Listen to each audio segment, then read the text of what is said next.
Some stories don't begin with a kiss, or even a name. They begin with something quieter, a look, a breath, a closeness. No one else in the room notices, but you feel it anyway. Welcome to Men Being Too Intimate, an audio story series exploring what happens when two men blur the emotional lines between friendship, chance, and something harder to name. 8 episodes, 8 MBTI pairings, 8 moments when something shifts. Not because of what's said, but because of what isn't. In today's story, we meet an ENFJ, charismatic, quick to speak, always in motion, and an INFJ, quiet, watchful, drawn to stillness more than attention. They meet at a legal conference in New York. One is supposed to speak, the other just supposed to listen, but when he sat beside him when the shoulder brushed and the silence lingered, something shifted. This is episode 1. I Saw You First. New York City, Midtown. One of those sleek hotels with marble floors, long hallways, and too many elevators. Today, it's hosting the International Legal Innovations Conference, which means 100 briefcases, 24 panels, and at least 3 people pretending not to be hungover. Outside Conference Room B, the air is filled with chatter. Suits and lanyards debating policy over lukewarm coffee. Jesse is already here, early of course, not for networking. He hates that part. He's here for a specific lecture. Something about privacy law and cross-border ethics. He's checking his phone. His schedule is color-coded, clean, highlighted. His coffee is still too hot to drink. And he's already chosen his seat. Jesse's in his late 20s. Fair skin, dark brown hair parted neatly but soft at the edges. Black slacks not too fitted. White dress shirt, sleeves rolled twice at the forearm. No tie. No badge showing. He sits mid-row, left side. Not the front, not the back. Just enough distance to see everyone without being seen himself. He clicks off his screen, takes a pen from his inner pocket, and waits. Marco enters 5 minutes late. No coffee, just a silver water bottle held loose in one hand, the other in his pocket. He moves like someone who's used to being watched. Not because he needs attention, but because he knows what to do with it. His suit is Italian cut.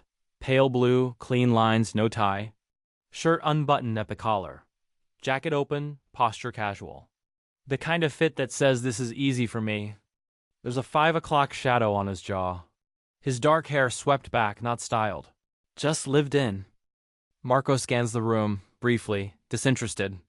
Not looking for anyone, until he sees the empty seat mid-row. Next to a man with a black pen and a full cup of coffee that hasn't been touched. Marco starts down the aisle, his water bottle tapping softly against his thigh. And as he gets closer, he sees him. Jesse doesn't look up, but Marco sees enough. The hair, the rolled sleeves, the stillness. He smiles, just slightly, and sits beside him. Marco leans back into his chair, the soft creak of the cushion beneath him barely audible over the echo of the microphone up front. He scans the stage briefly. Boring. The speaker's voice is too soft, too unsure. He already knows how this panel will go. He glances sideways. The man next to him is still, focused. Pen in hand. Phone off. Eyes sharp. Not just listening, but dissecting. There's something about the way he holds his shoulders. Controlled, guarded, like he's used to shrinking his presence in loud rooms. Marco shifts slightly, leans forward, places his water bottle gently under the seat. Jesse glances sideways, only for a second.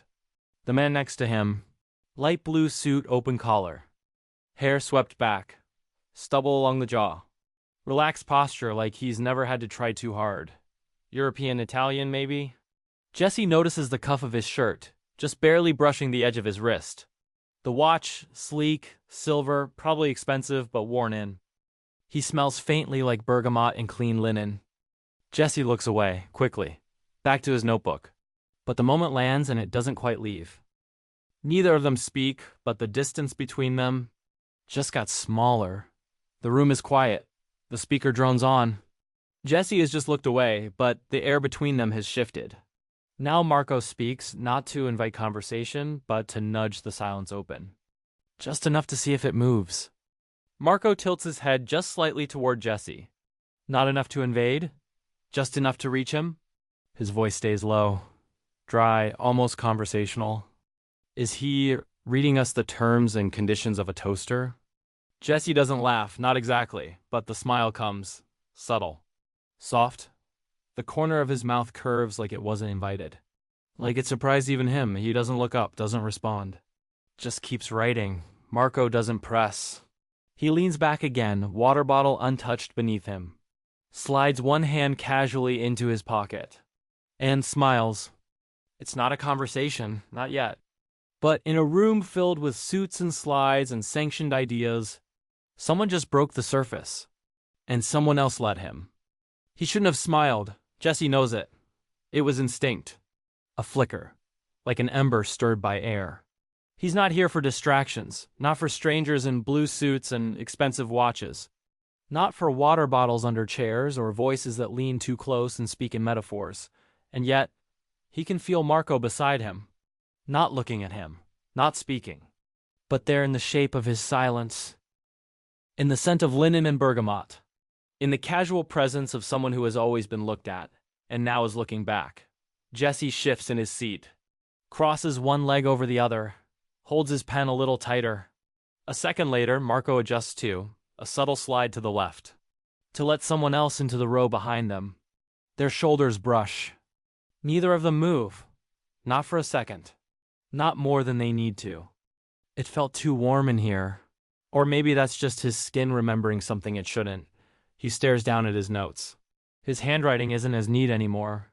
Marco leaned in again and said, "Must be a really thrilling data set up there.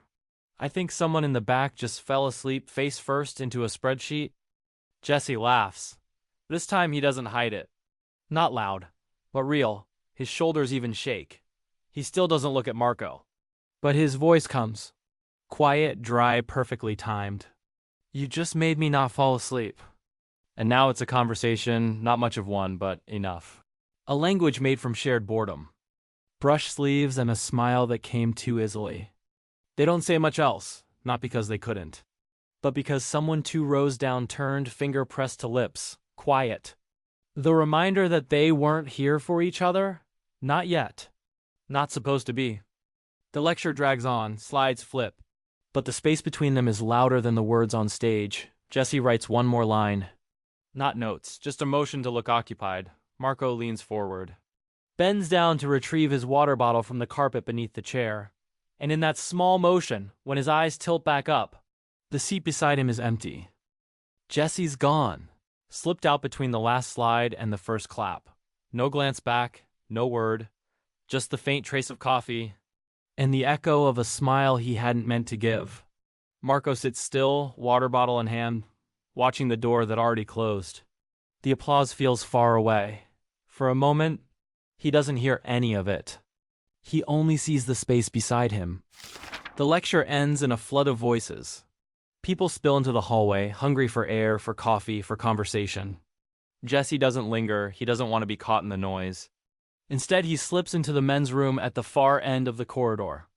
There are 3 urinals. The far left is occupied. Jesse takes the far right, of course, the corner, the space no one notices. Marco enters. He doesn't hesitate, doesn't scan, doesn't second guess. He takes the middle, between. The sound is quiet. Just water against porcelain, a breath, a pause. Marco looks sideways. Brief. Too brief to be an accident. Long enough to be noticed. Jesse notices. He stiffens. The pen from earlier still in his pocket. A reminder of focus, of rules. He keeps his eyes forward. But the glance is there. The weight of being seen in a place no one is supposed to look. Marco exhales through a tune. Simple, casual, like it meant nothing, like it never happened. And yet the silence after feels heavier. At the sink, they stand side by side. Neither speaks at first. Just the sound of water soap. The kind of silence that feels too deliberate. Jesse glances sideways. The man is taller up close, shoulders broad, shirt collar open, badge visible now. But Jesse doesn't read it, not yet. Marco notices. Smiles faintly into the mirror. Leans just enough to make it feel intentional. I couldn't help noticing. You were the only one who actually smiled back there. Jesse's hands still under the water. The comment lands too easily, too directly. He doesn't meet Marco's eyes. Just reaches for a paper towel, drying slow, measured. Jesse replied, "You just caught me off guard." Marco chuckles, the kind of laugh that makes it hard to tell if he's amused or satisfied. "Then I'll have to try again." Silence lingers between them, not uncomfortable, but sharp enough to notice. Jesse dries his hands, gaze fixed on the mirror. Marco leans casually against the counter, watching him from the corner of his eye. The pause stretches, until Marco breaks it. "You got lunch plans?" It's not what he expected. Too simple, too direct. The answer should be no. He should walk out. Coffee, quiet, another lecture. That was the plan. But something in Marco's tone, like he's already certain Jesse will say yes, pulls the word out of him before he can stop it. No, I don't." Marco smiles. The kind of smile that doesn't just sit on his mouth. It pulls through his shoulders, his stance, the way he reaches for the door handle. "Good. Then you're with me." It isn't a question. But Jesse follows anyway. They find a table tucked against the window. Marco doesn't bother with the menu. Jesse sets his notebook tucked into his jacket pocket. They barely have time to settle. Marco leans forward, smile easy. "I'm Marco, by the way." Jesse parts his lips, ready to answer. Then suddenly someone interrupts. "Marco Bellini. Looking forward to your lecture tomorrow." A handshake. A laugh. Marco turns, charm effortless. "Signore Bellini. Everyone's talking about your session." Again. Another pull. Another grin. And Jesse sits back watching. He slips a hand into his jacket. Flicks open his schedule. There it is, Marco Bellini. Circled days ago. Marco had been pulled away almost the moment they sat down. Jesse stayed quiet, watching, noticing. The way Marco's smile shifted slightly depending on who spoke. The easy warmth, the practiced nod. The kind of presence that filled the room without effort. He wasn't part of the conversation, he was watching it. The well-wishers drifted away. Chairs scraped back. Voices blended again into the cafe's low hum. Marco didn't return right away. He was at the counter, leaning toward a waiter. That same warmth, that same unbothered charm. Jesse caught fragments. Room 1102, tiramisu, a bottle of red. It wasn't showy, it wasn't hidden. It was just the most natural thing in the world. Marco turned back toward the table. Noticing Jesse, noticing only him, he walked over, easy, deliberate, placed a hand on Jesse's shoulder. "Come with me to my room." Not a question, but an invitation. Just a step already taken, spoken out loud. Jesse froze, caught between refusal and inevitability. Then Marco reached for his hand, pulled him up, and Jesse went. The elevator ride was silent. Too silent. Jesse stood just far enough away to keep from brushing against him, but close enough to feel the heat of presence in the narrow space. Marco didn't speak, didn't need to, he just pressed the button. 11. And waited, relaxed, as if this were the most natural thing in the world. Room 1102. Spacious. Modern. The kind of room that swallows sound so the world outside can't intrude. Jesse stepped inside. Hands empty. Nothing to anchor him. Marco tossed his jacket across the chair, loosened his collar with one hand. Crossed the room with the ease of someone who belonged everywhere. That's when Jesse saw them, on the desk near the window. A small black case, half open. Inside, a pair of silver cufflinks. Not gaudy, not forgotten. Polished. Waiting. The kind of detail you wear when the room expects your voice, and you know they'll be watching. Marco turned back, smiling faintly. Closed the space between them like it was inevitable. Make yourself at home. The food will find us here. Jesse's pulse was quicker now. The order had already been made. The number already given. He was in a room he hadn't planned to be in. Standing across from a man who moved like every decision was obvious, and Jesse still hadn't found a reason to leave. Marco moved easily through the room, as if it were an extension of himself. Jesse lingered just inside the door. Shoulders tight, hands loose at his sides, a man who knew how to stand still. But not how to stay untouched. Marco turned, leaning against the desk. Fingers brushing the silver cufflinks in their case. He didn't fasten them. Just toyed with the edges, eyes still on Jesse. "You're quieter than I expected." Jesse's throat tightened. He could have said nothing. Should have. But the words slipped out anyway. "Maybe you expected too much." Marco laughed. Not loud. Soft, under his breath. As though he'd been waiting for exactly that answer. He pushed away from the desk, closed the space between them in 3 steps. Close enough that Jesse could feel the warmth in the air, the faint trace of bergamot and linen. Jesse didn't move, didn't back away, but his chest rose quicker, sharper. Marco's hand lifted. Not to grab, not to pull. Just to brush lightly against his sleeve. Testing, asking without asking. "See? Not so serious." The sound cut through the silence. Just a moment. Room service rolled in. Pasta, sandwich neatly halved. Steam curling from the plates, and a bottle of red in a silver stand. 2 glasses waiting. Marco signed, tipped, closed the door. And just like that, the room was theirs again. Marco poured without pause. The wine was deep, dark, catching the low light of the room. He set the first glass in front of Jesse, his hand steady, certain. Jesse opened his mouth. "Oh, I don't think I should." "I still have—" Marco's eyes flashed, his smile curling sharp and warm at once. "No wine, my God. You must. I chose this for us."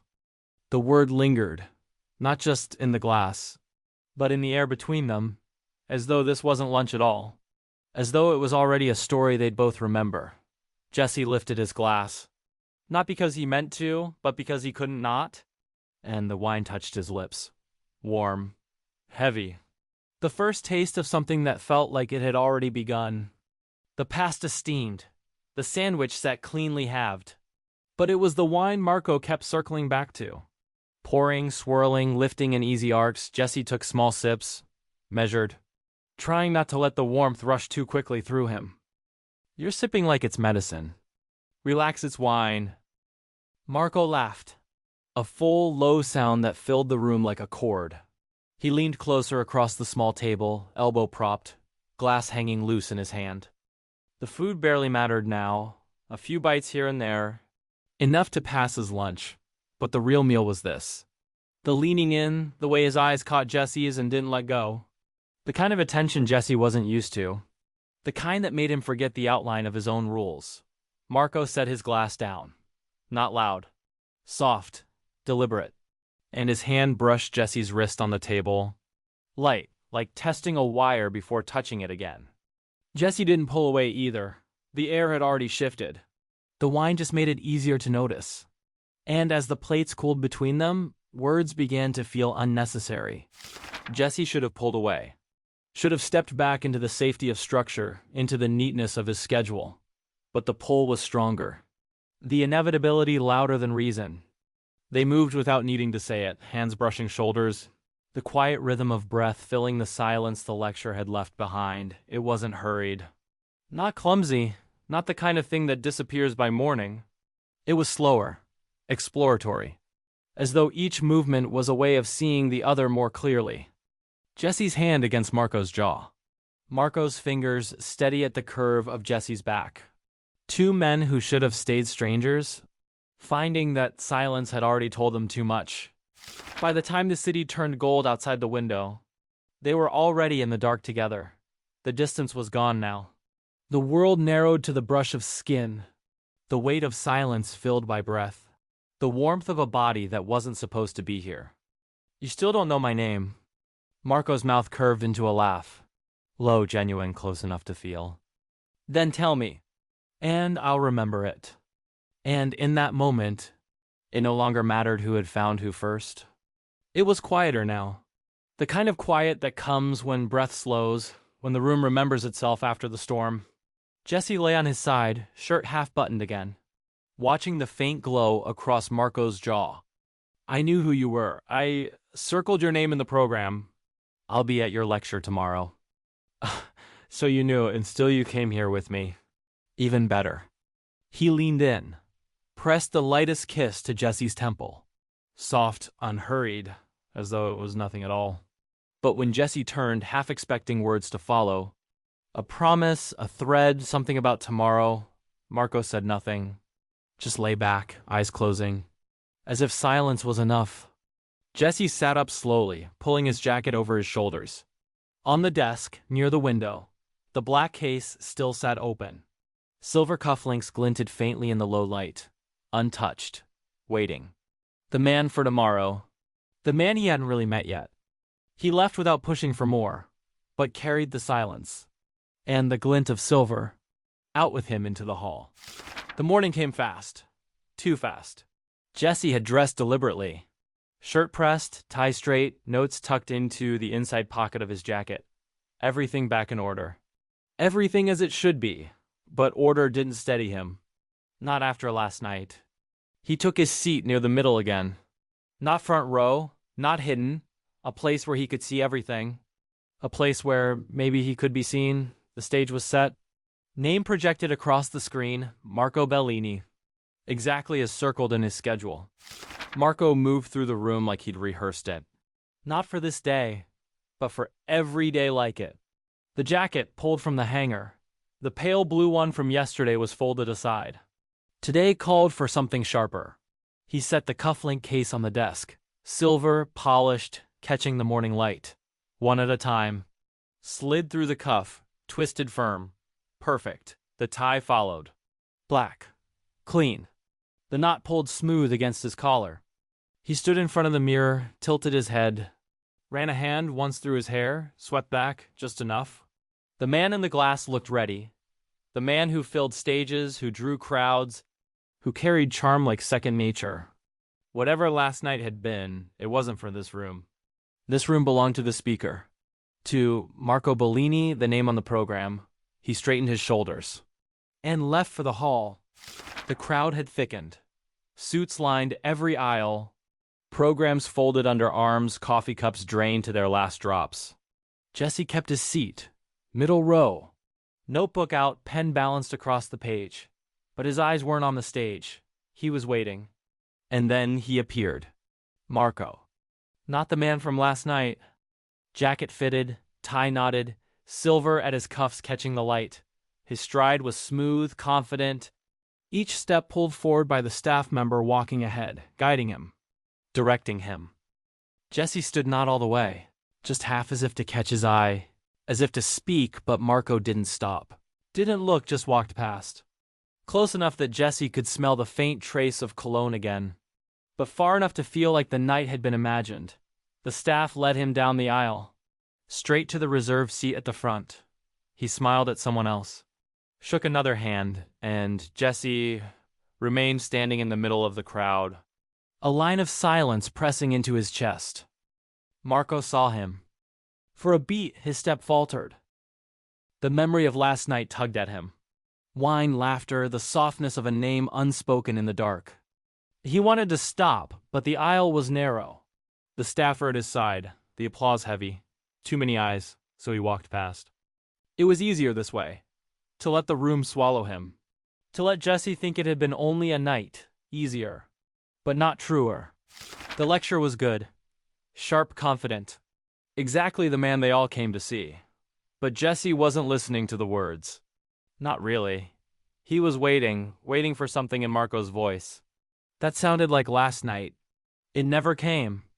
And before the room stood, before the crowd pressed in, Jesse slipped his notebook shut. One smooth motion. One careful step down the aisle. Gone before the clapping swallowed him. Marco smiled as the applause rose. Nodded, shook hands on the stage, but his eyes were already scanning. The middle rows. The notebook, the quiet man with sharp eyes, Jesse. But he was gone. Marco tried to push through, a step forward. A glance to the doors, and then another hand caught his arm. Another voice, another question, pulled back, pulled in. He thought about the room, about last night, about the way Jesse's name had sounded when he finally spoke it aloud. He wanted one more chance, one more word, one more hour before the flight home. But he didn't get it. By the time the plane left for Rome, New York was already behind him, and Jesse was just another name. He should have been brave enough to keep ENFJ and INFJ, the mirror and the shadow. One bold enough to move the moment, the other quiet enough to feel its weight. Together, they are drawn to each other instantly. The warmth of charisma pulling at the gravity of depth. The spark of a smile answered by the silence of a glance. But sometimes that same pairing slips. The ENFJ, afraid to be vulnerable once the stage lights rise. The INFJ, afraid to reach for what feels too close, too soon. Both waiting, both wanting. Neither brave enough to close the distance. That's what happens when men are too intimate. When a night feels like forever, but a morning turns into silence. This was Marco and Jesse, a story of a glance that could have lasted longer, and of what it means when you let it go. Some stories don't begin with fireworks or declarations. They begin with something smaller, a moment, unplanned, unforced.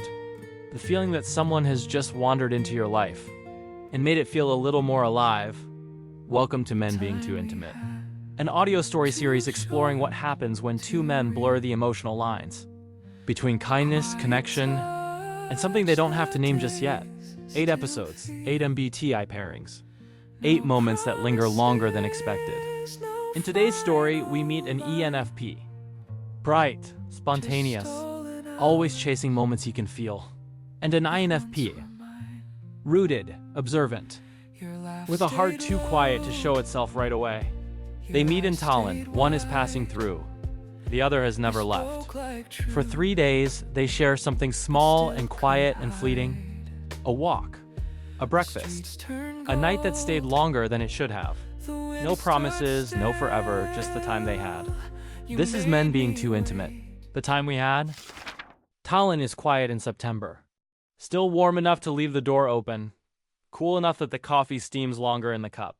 Axel is behind the counter. The shop has been his since his grandfather passed. 3 tables by the window, not for laptops, only for people who read. If you buy a book, you get a coffee. Otherwise, this place isn't for you. Today is quiet, the way he likes it. Then the bell chimes, everyone looks up, just for a second. And Axel sees him. The man glances at someone sipping from a ceramic cup by the window, then at the travel shelf. Then at the espresso machine tucked beside a bookshelf. Axel stays where he is, elbows on the counter, arms crossed. Watching. Then the man's eyes finally find his. It's not a stare, not a moment heavy with anything, just a glance. Hey, where do I order coffee? You don't. Right? Not a cafe? Nope. Bookshop. Got it. You buy a book, you get a coffee. That's the system. Interesting.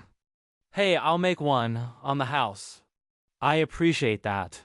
He turns away to the small espresso machine tucked between the shelves. It hums low as he moves, measured, practiced. No wasted motion, no small talk. Just the quiet sounds of grinding beans, steam, and something that feels unexpectedly personal. When he turns back, it's with a warm ceramic cup in one hand and a slightly worn Tallinn tourist guidebook in the other. Here. Free coffee and a guidebook. Just pretend you bought it. Locals will complain if you sit around drinking for free. The man chuckles broad, easy, takes the book, takes the coffee, and with a small, deliberate pause. My lips are sealed. I'm Miles, by the way. I'm Axel.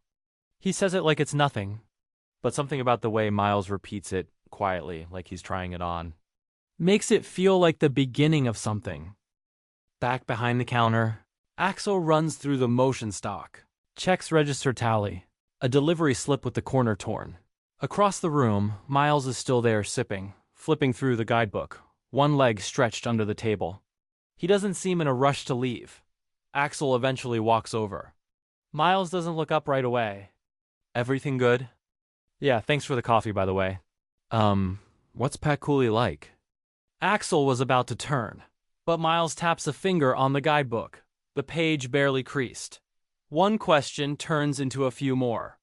Not just what to see, but where to eat. Axel answers, not flatly, but with a kind of reluctant ease. Naming a hidden bakery, a gallery down a side street, a dumpling place he claims is a little dramatic but solid. If you want to go up Pat Cooley tonight, I could show you. City looks different after dark. He said it like it wasn't a big deal. Like he hadn't just offered to walk a stranger through the city at night. "I'd like that," Miles answered. Just like that, they agree to meet at 7. Miles stands. Closes the guidebook with a soft thump. "Thanks for the loan," he says. Axel takes it without a word, just a small nod. The kind that says, "You're welcome," maybe more than you know. Miles lingers a second longer at the door, then glances back. That same look. A wink again. By night, the bookstore is quiet. Golden evening light spills across worn wood floors. Axel stands behind the counter, doing absolutely nothing, except watching time pass. 7 p.m. Still no sign. He rests his hands on the counter, taps once. Then again, waits. 7:07 p.m. The quiet begins to press in. He exhales slowly, then grabs the key from its little hook near the register. Just as he steps out, "Hey, wait!" Axel turns. There's Miles, jogging into view, sweat on his brow, shirt clinging slightly at the collar, but not out of breath. Not even close. He slows to a walk as he nears, raising a sheepish hand. "Sorry. I swear I left early, but the cobblestone roads around here are confusing." Axel doesn't answer right away. He just watches him. Something about it catches him off guard. The way Miles ran that far, probably the last few blocks, yet barely winded. Without a word, Axel turns back into the shop. A moment later, he reemerges holding a folded cloth. He offers it, plain and simple, a white handkerchief. Soft from many washes, Miles takes it, surprised but grateful. "Thanks." He dabs his forehead, then looks up. "Come on. It's better before the light fades." And, together, they begin walking. They walked side by side, footsteps echoing on the uneven cobblestones of the old town.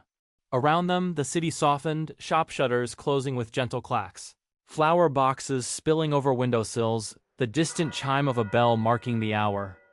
Miles took in everything, his gaze moving like someone trying to memorize it all. At the top of the climb, the view unfolded all at once. The city stretched below them in layers, rooftops glowing in the dusk, windows catching the last of the light. In the distance, the sea shimmered, still and quiet like brushed metal. Miles slowed. And though no one said anything, the silence between them shifted. They stopped at the edge of the Pakuli viewing platform, Tallinn glowing beneath them. The city felt timeless from here. Miles let out a breath. "Wow." Axel didn't answer. He just watched the way the light caught Miles' profile, how his eyes scanned rooftops like they meant something. How he was quiet for once. Miles turned to him slowly, the view still shimmering behind them. "Thanks for bringing me up here," he said, voice quieter now. "And for the book and the list and just everything today." Axel gave a small nod but didn't speak. Miles smiled, more certain now. "I want to return the favor. Let me buy you dinner." Axel hesitated, not because he didn't want to, but because he wasn't used to being offered things. Before he could reply, Miles reached out and gently took his hand. Not as a gesture of romance, just insistence. "You're not allowed to say no," Miles added, grin tilted, just enough to make it feel like a challenge. Axel wasn't used to touch, not like this. And yet something passed through his chest then. They left the overlook with no real plan. The city around them was slowing down, shops dimming one by one, the air cooling into something more comfortable. Miles walked lightly, like someone who hadn't yet decided where the day should end. He mentioned offhandedly what he hadn't gotten to try yet, not just sights, but tastes, local things. Comfort food. He listed dishes he'd heard about, mispronounced a few with a laugh. Axel listened without interrupting. And when Miles fell quiet, content just to stroll, Axel wordlessly shifted their direction. After listening and taking in all the things Miles wanted to try and likes, Axel led Miles somewhere close. Not a tourist restaurant or anything dressed up. Just a little place tucked behind a florist's shop, where the sign was half faded and the menu was scribbled in chalk. Inside, the tables were mismatched wood, the lights soft and low. Axel ordered without fanfare. Something simple, something good, beetroot salad, black rye bread, hot smoked fish, and mushroom stew served in a clay bowl. Miles grinned when the plates arrived, already half in love with the scent of dill and warm butter. He tried everything. They talked over dinner without urgency or show. Miles opened up more easily than Axel expected, not in a performative way, but with the relaxed rhythm of someone used to crossing paths with strangers, knowing some meetings stayed longer than others. He was nearing the end of a 3-week trip across Eastern Europe, he said. Budapest, Prague, Vilnius, Riga, and now Tallinn. His last stop before flying home in 2 days. He was from California, though not the loud, sun-soaked version people usually imagined, a smaller town up the coast. He lived alone now after a breakup last year. It wasn't a story he offered details on, but it hovered quietly in how he talked about the freedom of this trip. Axel listened. And when the moment felt right, he shared just a little in return. That he'd been to Vilnius and Riga, quick trips, not long stays, but never Prague, never Budapest, and never California. He said simply that maybe one day he'd go. Miles leaned in a little more as the meal went on, not in volume, but in attention. His questions shifted from the travel-friendly, what to see, what to try, what to avoid, to something softer, what it was like to actually live here. He asked about the rhythm of real days, where people bought their bread, how neighbors treated each other, what Axel did when he wasn't tucked between pages and coffee cups. And Axel, who wasn't always used to being asked, answered without deflecting. Maybe not with everything, but with enough. He spoke of a quieter side of the city, the parts beyond the cobblestone charm, the slower mornings, the neighborhood cafes that didn't translate their menus, the open markets where old women still brought berries in wicker baskets. He told him about his home, a small flat in one of the rougher concrete apartment blocks just outside the center. Post-Soviet, boxy, a little gray. Not beautiful, but real. Axel said, simply, that Miles could come by tomorrow. If he wanted a better picture of things, just morning light and real life. Something more than a story told over stew. Miles smiled, warm and certain. I'd love to see it. The bookstore opens at noon. Come by around 9. We'll have breakfast, then head back into town. Dinner ended without hurry. No check rush, no last-minute confessions. Outside, the streetlights had come on, soft and golden, catching in the puddles between uneven stone. They walked slowly back to the corner where their ways split. Miles turned to him, eyes a little gentler now. Thanks for tonight. And before Axel could say anything, Miles stepped forward and gave Axel a quiet hug. Nothing expectant. Just a good night and a see you tomorrow folded into one. Axel stood there a moment longer after they parted, watching Miles go. Then he turned the other way toward the side of the city that didn't have postcards. Miles sat in the back of the taxi, watching the windows bead with water as the familiar charm of Tallinn faded behind him. Outside, the city changed. Pastel cafes giving way to rain-slicked roads, wires drooping between poles and the concrete bones of the city's Soviet past. The taxi slowed near a block of weather-worn apartment buildings. They looked tired, heavy. Faded green stairwells with steel doors, balconies stacked like crates. Rain trickled down the cracked facade as if the buildings themselves were still waking up. Inside, the stairwell was dim and quiet, walls marked by years of patch-ups and peeling paint. But the moment Axel opened his door, the air shifted.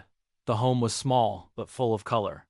Woven textiles, potted plants, a calendar with handwritten notes in the corner. The warmth of the kitchen spread through the room like it belonged there. Axel's mother glanced up from the pan with a knowing smile. No surprise in her eyes, only welcome. Miles held up the bag sheepishly. I brought coffee. And bread. She nodded approvingly and gestured toward the table. The table was fuller than expected. A proper Estonian breakfast, not something from habit, but something prepared.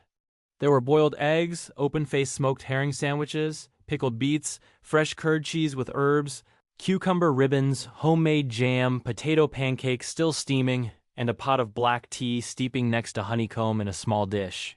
The rye bread Miles brought was sliced and placed in a woven basket as if it had always been part of the meal. Conversation was light, mostly quiet. Axel and his mother exchanged a few words in Estonian. Miles watched the rain blur the window and let the stillness settle in. After the meal, Axel poured more tea and nodded toward the hallway. Want to see the rest? Miles followed. The apartment was narrow, but every corner had something lived in. Stacked books, wool blankets, a coat hook shaped like a fish. Axel opened the door to his room. A small space, a desk with worn edges. A poster peeling at the corner. A single bed tucked under the window. In the living room, above an old sideboard, hung a faded photograph. A black and white portrait of a man standing in front of a small storefront with books in the window. "That's my grandfather," Axel said. "The shop used to be his. Now it's mine." Miles leaned closer. "So it runs in the family?" Axel shrugged. "Guess so." Eventually, the sky began to shift. The rain slowed. Hints of pale light began to stretch across the clouds. They didn't linger. The rain had lightened to a hush, and soon they were pulling on coats again, stepping out into the damp morning. At the corner, they caught the local bus, one of the older ones, still rattling from stop to stop. The kind where the windows fogged quickly and the seats cracked when you sat. It was full of everyday life. Workers heading in, school kids yawning. Someone with a small bundle of rowan branches wrapped in old newspaper. Miles sat beside Axel, the smell of city, rain and bread drifting in every time the doors opened. The bus rattled down the wet streets, brakes sighing at each stop. When they reached the old city center, the bus hissed to a stop. They stepped off into the waking square where puddles shimmered in stone cracks and the rain had softened to mist. Axel reached into his pocket and pulled out a small folded paper. He handed it over without ceremony. "It's not much, just a map. Some shortcuts and spots worth seeing." Miles unfolded it. There were hand-drawn arrows, coffee cup doodles, and little notes like, "This alley smells like fresh bread at 11 a.m. Good view here, but bring a jacket. Cut through here or you'll get lost." "Thanks," Miles said, running his thumb along the edge.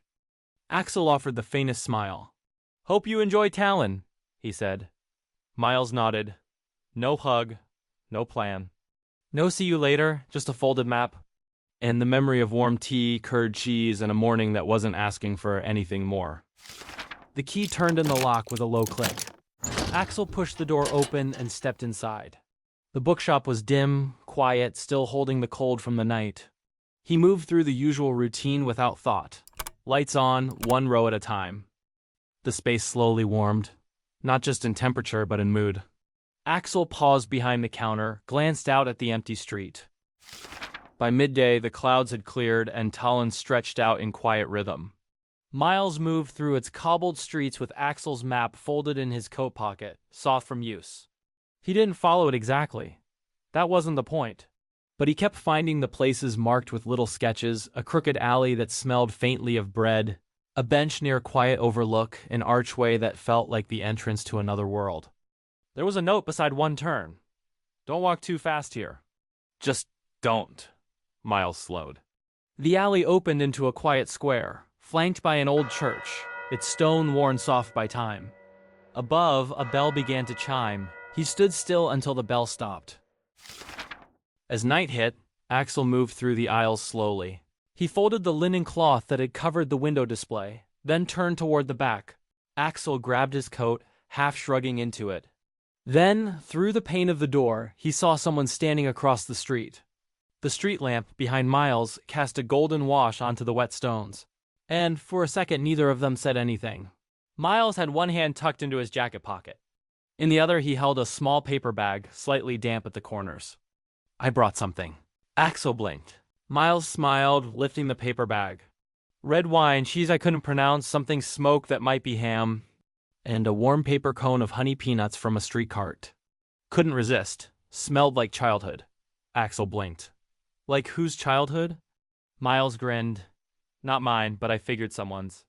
Axel looked at him for a long moment, then stepped aside. "Come in." The shop door creaked gently as it shut behind them, muffling the outside world. Inside, the shelves leaned like old friends. The room was warm with the hush of unread stories. Axel flicked on only the small desk lamp near the register. Miles placed the bag on the counter and began unpacking it without instruction. They ended up sitting on the wooden floor between the travel section and Baltic poetry. The wine was opened with an old corkscrew Axel kept behind the counter. There were no wine glasses, only 2 chipped ceramic mugs, one with a faded Goethe quote. They passed the food between them.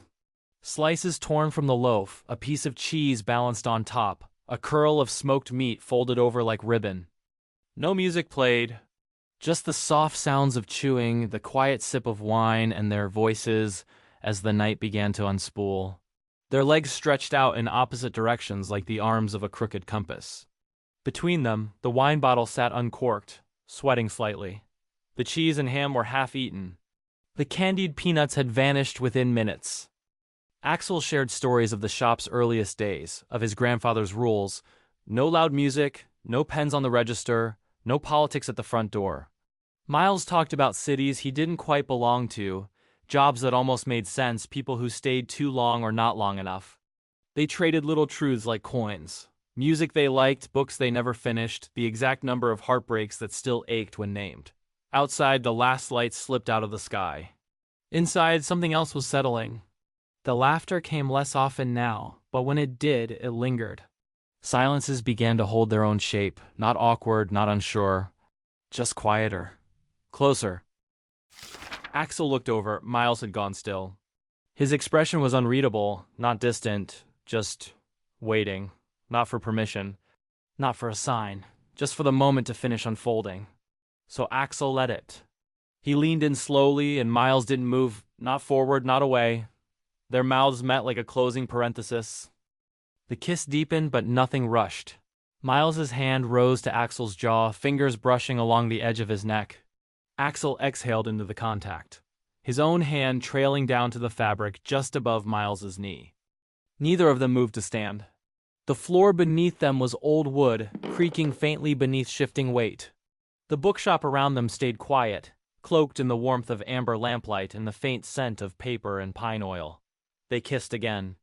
The kind of kiss that knows it's being remembered. Eventually they did rise, not to leave, but to shift. They moved behind the counter into the little nook near the storage alcove, where a worn rug and low settee sat unused most days. There, with hands tugging at buttons and cotton, with breath catching against collarbones and fingertips slipping under waistbands, they let the quiet space carry them. It wasn't hurried. It wasn't performative. It was clumsy at times, a laugh muffled against skin, a book knocked from the edge of the seat, but neither pulled away. They moved together in a rhythm not dictated by time, but by trust. And when it ended, they stayed curled against each other, breath mingling, bodies warm from more than just the act itself. Axel glanced up, eyes tracing the shelves that lined the room. It still looked like his shop. Still smelled of pine oil and memory, but now it held something else, a moment, a night, a man. One he wasn't ready to let go of. They held each other for a long while after. Not speaking, just breathing. Skin to skin, warmth shared in the quiet space between the shelves. Axel's fingers traced slow, absent lines across Miles' back. Miles stirred, just enough to press a kiss to Axel's shoulder. Then he sat up slowly, reaching for his scattered clothes. Axel followed quietly, their glances meeting in the half-light. Miles pulled on his sweater and looked toward the door. "My hotel's close," he said, not with urgency, but as an invitation. Axel didn't answer right away.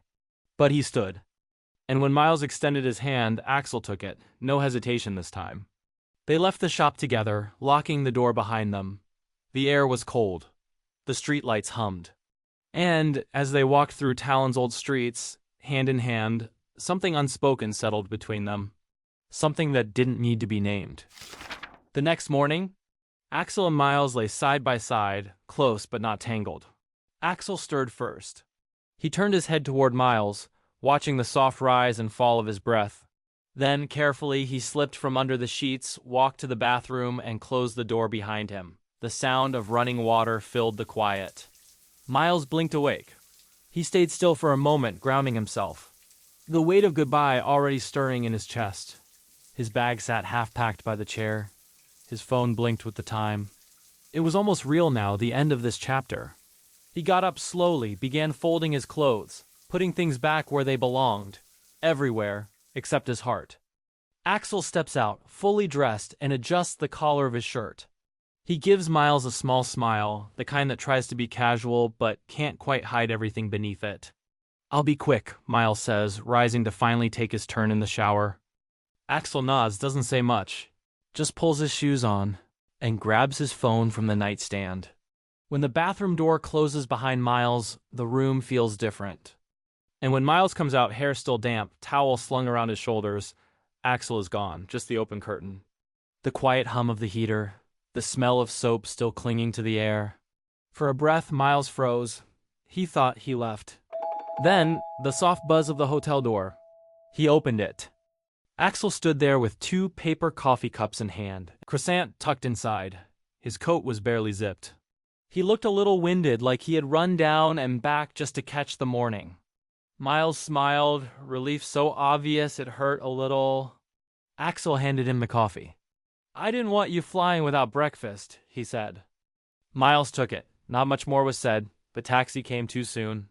They stood outside the entrance as the driver loaded his bag. The wind had picked up, crisp and clear. Axel looked at him. Miles looked back. No speeches, no promises. Just a kiss, warm and full. And then a hug, tighter than either of them expected. When they stepped back, they were still smiling. "Take care," Axel said. Miles opened the taxi door. Paused. "Thank you," he said, "for everything." And then he got in. The car pulled away, turning the corner. Axel stood there until the taxi was gone. Then, quietly, he turned back toward the city. The city felt too loud, too fast, but the walk helped. And by the time he reached the shop, the silence was waiting. He unlocked the door, stepped inside. No lights yet. Just the soft hush of pages and dust and something unspoken. The air still held traces of the night before. Axel walks in and sees the mess they left behind. The wine bottle near the counter, 2 cups, rings dried at the bottom where the red had settled. Roasted honey peanuts on the floor. Evidence of something that felt too brief to be real. He doesn't rush to clean it. He moves slowly, like each item holds a memory he doesn't want to wipe away too fast.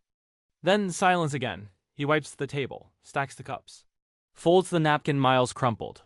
Puts the peanuts in the trash. The shop feels emptier than it should. He turns toward the travel section. That little lane Miles lingered in. Fingers trail the spines, then stop. He pulls one book from the shelf. California. A pause. Then a soft smile. The spark and the stillness. One who lives for what's unfolding, the other who feels it before it begins. Together they found a rhythm. Not rushed, not planned, just felt. The ENFP, full of wonder, always looking forward. The INFP, full of meaning, quietly holding the now. Neither asked for forever, but neither will forget. That's what happens when men are too intimate. When a kiss says more than a promise ever could. This was Axel and Miles. A story of timing, of quiet rooms, slow mornings, and something soft they'll carry, long after goodbye. Some nights don't wait. They don't ask questions. They just burn. A message sent too fast, a reply that takes too long. And somehow, 2 strangers end up in the same city light, moving through smoke and neon, as if this night was waiting just for them. Welcome to Men Being Too Intimate, an audio story series exploring what happens when 2 men blur the emotional lines between boldness and restraint, between heat and hesitation, between what's meant to last and what isn't. Tonight's story takes us to Taipei, where an ESTP, hungry, never still, and an ISTP, quiet, grounded, harder to read. Meet by chance or maybe by impulse. No forever, no promises. Just the kind of night that leaves its glow long after dawn. This is Men Being Too Intimate. One night only. Chun's body still thrummed from the gym. Muscles drawn tight, lungs stretched clean, the faint ache of exertion alive under his skin. It should have been enough. He'd put in the hours, finished the sets, even felt that brief, sharp satisfaction when his last rep locked. Routine complete. But Taipei refused to let the night end. He could feel it pressing at the edges of his stride, the humidity sticking to his skin, the sweet-sour perfume of fruit stalls blending with the sharper burn of fried chili oil. Lanterns swayed above the market alley, bright red against low clouds, while neon signs argued with each other in colors that painted the rain-dark pavement. A group spilled out of a karaoke bar behind him, voices rising in slurred harmony. One friend pulled another into the street, nearly colliding with a scooter that shot by, horn blaring. Their laughter scattered upward, bold, reckless, alive. Jun slowed at the corner, watching them disappear into the market crowd. For a moment, he almost turned away, almost convinced himself that this wasn't his night. He'd done his part already, earned his fatigue. A shower, a meal, a few hours of scrolling, then sleep. That was enough. That was safe. Except walking home felt wrong. Too quiet, too unfinished. The gym had emptied his muscles, but not his restlessness. Beneath the ache, something else lingered, a need the treadmill couldn't touch. His phone lit against his hand, a notification. John hesitated only long enough to feel the pause. Then the screen unlocked. The app slid open like muscle memory. Faces, bodies, names blurred from nights before. Swipe left, swipe right. Quick decisions made without thought. It was a game he knew too well. Fast, empty, predictable. But tonight, the buzz in his chest told him to keep going. That something waited in the pool of neon ahead. He pulled his hoodie wider at the collar, breath slowing, thumb flicking down the feed. One more glance. One more maybe. Neon lit his skin as he sent the images out, faceless bodies waiting on the other side. It wasn't satisfaction he felt, it was the pulse of something unfinished. The night wasn't done. Not yet. Wei let the noise settle around them like weather. The table carried its own storm. Friends talking over each other, laughing at stories that had already been told too many times, voices rising just to keep pace with the market's roar. Someone slammed a glass onto the table for emphasis, beer spilling over the rim. Another leaned back in a chair too far, almost toppling, caught by the chorus of shouts before they steadied. Wei laughed when expected, smiled when someone nudged his arm, lifted his glass when Gambai rang out, even though the toast was for something he'd already forgotten. The beer was warm by the time it touched his lips. He wasn't unhappy here. This was familiar, the same two friends, the same alley bar, the same routine of weekend nights measured in empty plates and louder voices. But familiarity had a weight, and tonight it pressed harder than usual. The air was thick with oil smoke and incense drifting from a nearby shrine.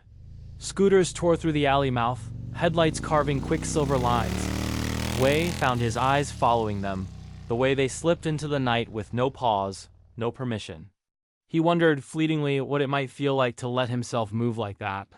His phone lay face down on the table, the glass sweating into its screen. He ignored it until the buzz came, a vibration against metal, quick, insistent. His hand turned it over before he thought about it. Another picture, another stranger flexing. Wei exhaled, almost a laugh. The language was obvious, practiced. A code he understood but never used. It belonged to people who wanted to be wanted quickly, who spoke in images instead of words. He set the phone back down, face angled toward the street again. His friends were still arguing over whose story was funnier, whose voice carried furthest. Their laughter rose and fell in waves. Wei let it wash over him the way he always did. But tonight, instead of sinking, he felt something tug. A pause he couldn't name. And before he could stop himself, his eyes drifted back to the screen. Jun stopped under a sign buzzing pink against the night. The heat of his workout hadn't faded. Sweat cooled along his chest as he tugged his hoodie higher, Abe's cut sharp under the glow. He angled the phone, tilted his chin, and clicked. The screen froze, a version of himself sweat-sheened, hungry, restless. The caption wrote itself. "This is me now." He grinned as he hit send. Jun knew the game. He'd sent versions of this photo to strangers, for more skin, more muscle, more quick escalations, that usually ended before morning. It was the shorthand of the night. Flex, respond, repeat. The alley was alive the way Taipei always was on a Saturday night, smoke hurling from grills. Vendors shouting 2 for 50. Scooter horns blaring as riders threaded impossibly through crowds. But Wei sat at the small metal table as if it was an island in the flood. His friends were louder than the market itself. Noise was the point. Wei wasn't bored, just distant. This was what he knew. Noise around him, silence inside. On the table, his phone buzzed once. He ignored it.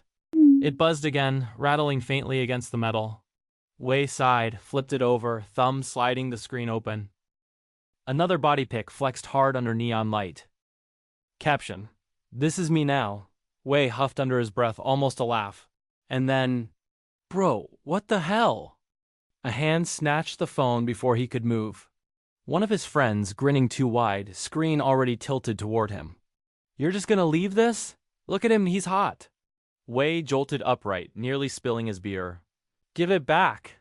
His voice cut sharper than he meant.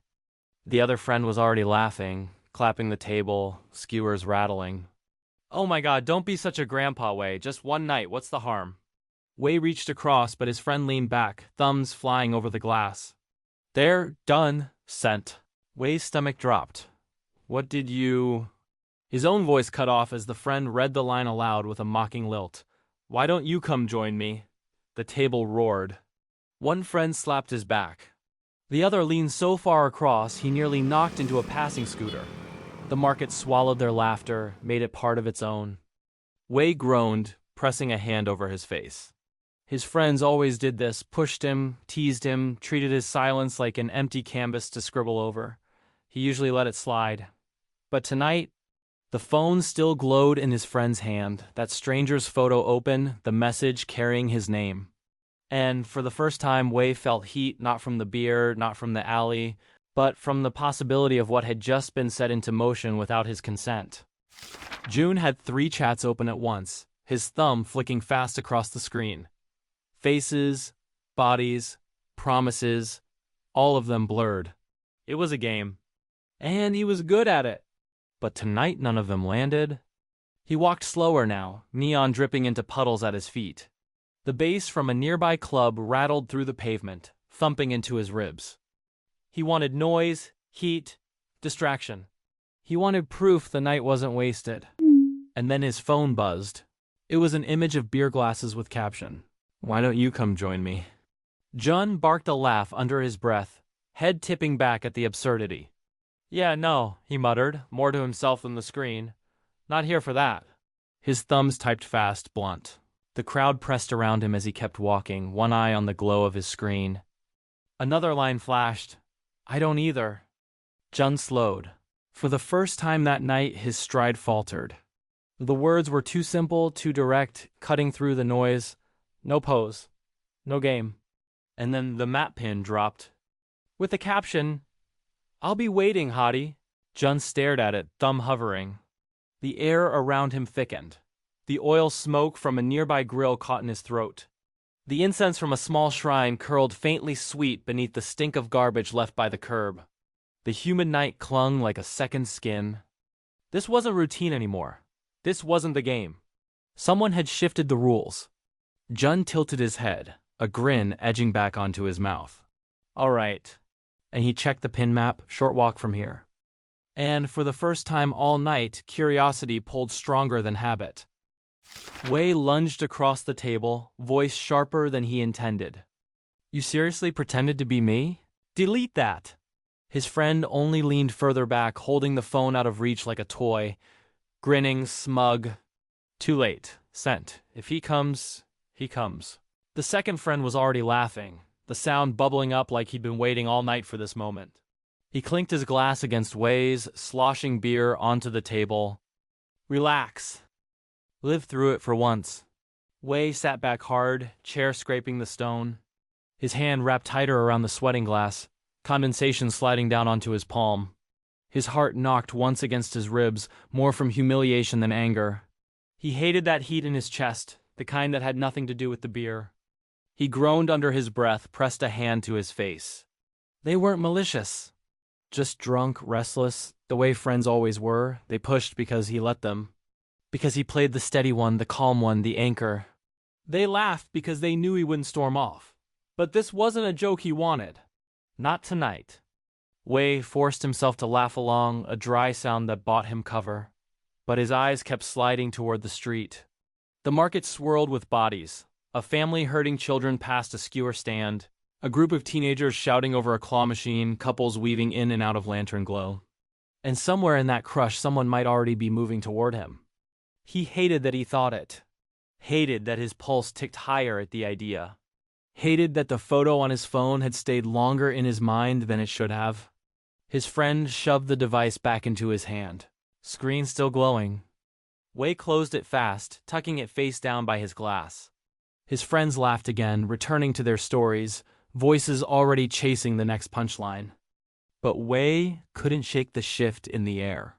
The table was the same messy, loud, predictable. And yet something had already changed. Jun followed the pin into the crowd, each step sinking him deeper into Taipei's night. Lanterns glowed like low moons above his head.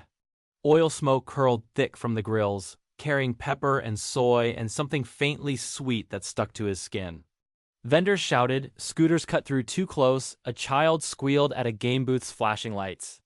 And then he saw them, a table wedged under the lanterns. Two loud friends leaning into each other's noise. And between them, one man who wasn't laughing. Denim jacket, glass in hand, eyes drawn sharp under the neon. Jun slowed, hoodie slipping open another inch as if to announce him before he spoke. He let the smirk rise, lazy and deliberate, and stopped at the table's edge. "So, which one of you sent the invite?" he asked, voice cutting into the laughter. The noise thinned just long enough for Wei to lean toward his friend, jaw tight. His voice was low, clipped. "Tell him it was you." But his friend only grinned wider, refusing the lifeline. He shoved a chair back with a scrape, metal legs grating stone. "Nah, bro, he's yours tonight. Sit down." The second friend whooped, raising his glass high. "Yeah, have fun, bro." The table roared again, swallowing Wei's protest whole. Jun laughed with them, easy unbothered. He dropped into the chair without hesitation, close enough to feel the heat rising off Wei's shoulder. He leaned back, letting the crowd's chaos fold around him like a jacket that fit too well. Jun stretched his legs under the table, eyes sliding toward Wei. Amused, curious, dangerous. For the first time all night, something in his chest sparked, not from the app, not from the swipes, but from this man sitting silent in the center of the noise. One wasn't looking, one almost didn't come, but now... The night had already shifted. The table ran hot with noise, beer breath, and stories. A toast flew, and Jun lifted his glass without asking what for. The lantern light sharpened the damp at his collarbone. He caught it with a knuckle and grinned as if the city had been waiting its turn. Next to him, Wei held still, the way a quiet road holds night present. Steady, not inviting traffic and getting it anyway. Another plate landed, lamb skewers glossy with glaze. June turned the stick so the sheen faced Wei. It was mindless courtesy, easy as breath, but it softened something that wasn't supposed to soften. Wei waited out the steam and bit. Heat bloomed. He coughed once and laughed at himself. Jun smiled like he'd planned it. For a moment, Wei forgot the phone, the pin, and the friend's hands that had typed for him. When the next wave of laughter broke away from them, Jun took the quiet like a path. He leaned in and, with a voice that never pretended to be shy, said he'd noticed Wei wasn't much of a talker. Wei let a half-smile lift small, unwilling, true. He told Jun someone had to balance him out. It was a short exchange that lasted longer than the words. Chun's eyes kept the moment. Wei looked past him and failed to look away. Two skewer sticks tapped the plate nearly in unison, Chun's by ease, Wei's by accident, and the tiny sink banged louder inside them than any toast. The table shed its orbiters. One friend was already headlining a different group. The other vanished down a bright corridor of signs, promising to return with napkins and returning with none in his history. Noise didn't disappear. It just moved aside. What remained was the particular sound of two people who are almost alone. Jun rolled his glass between his palms. He told Wei the food photo had been a bold answer. Wei said it wasn't him who texted. Jun laughed softly. The real kind. The kind that doesn't sell. Then he said, in a voice that landed where it aimed, that he was here. Wei held his gaze for the first time. It wasn't yes. It wasn't no. It was the open door between them, and it was enough. Jun tipped his head toward the dark street and asked, gentle, certain, whose place. Wei said his was less than 10 minutes. Jun laughed once, pleased, said his was far, said that settled it. Jun asked if Wei had condoms. The way some people ask the time. Wei said yes without theater. A buzz in Wei's pocket. One line from a friend who filled air for sport. Go wild tonight. Wei smiled into his throat and pocketed the screen without replying. Jun walked half a step ahead because he's built that way. Wei matched him because he chose to. For Jun, the night finally had direction. For Wei, it had weight. The city did the pulling. They didn't talk much. They didn't need to. Their shoes made the only rhythm. Now and then, a scooter swerved close. The air split sharp, then disappeared back into the night. June let his gaze wander. By the time they reached Wei's building, the quiet was heavier. Wei fumbled briefly with his keys, the metal clinking sharp in the silence. Jun leaned against the wall beside him, close enough for their shoulders to brush when Wei shifted. Wei unlocked the door, but didn't push it open right away. He hesitated, fingers on the handle, head dipped, as if weighing whether this step was one too far. Jun tilted his head, grin small, voice low. "What? You planning to keep me in the hallway?" Wei didn't answer with words. He pushed the door open, slipped inside, and left it there, half open, waiting. Jun followed. Jun stepped inside like order didn't exist. His shoes landed with a careless push. His bag dropped heavy against the couch. Jun reached for Wei and tugged him. The touch was casual, but it left heat between them. They stopped there, facing each other in the lamplight, close enough for the shadows of their lashes to cross their cheeks. Neither moved first until Jun did. Always Jun. The kiss landed without ceremony. Straight, hungry. Wei stiffened, only for a heartbeat, then gave way, his hand fisting in Chun's hoodie, pulling him closer as if to steady himself. Breath deepened. Fabric shifted. Jackets peeled back, hoodies tugged loose, denim thudded against the floor. Every sound landed louder in the small space. Jun laughed into Wei's mouth-low, sharp fire threaded through it. Wei didn't answer with words. His reply was the grip at Chun's hip, hard enough to steer him back toward the couch. They stumbled, hit the edge, nearly toppled. Books rattled against the shelf. Neither cared. They broke just enough to breathe. Foreheads pressed, both of them gasping like the room was short on air.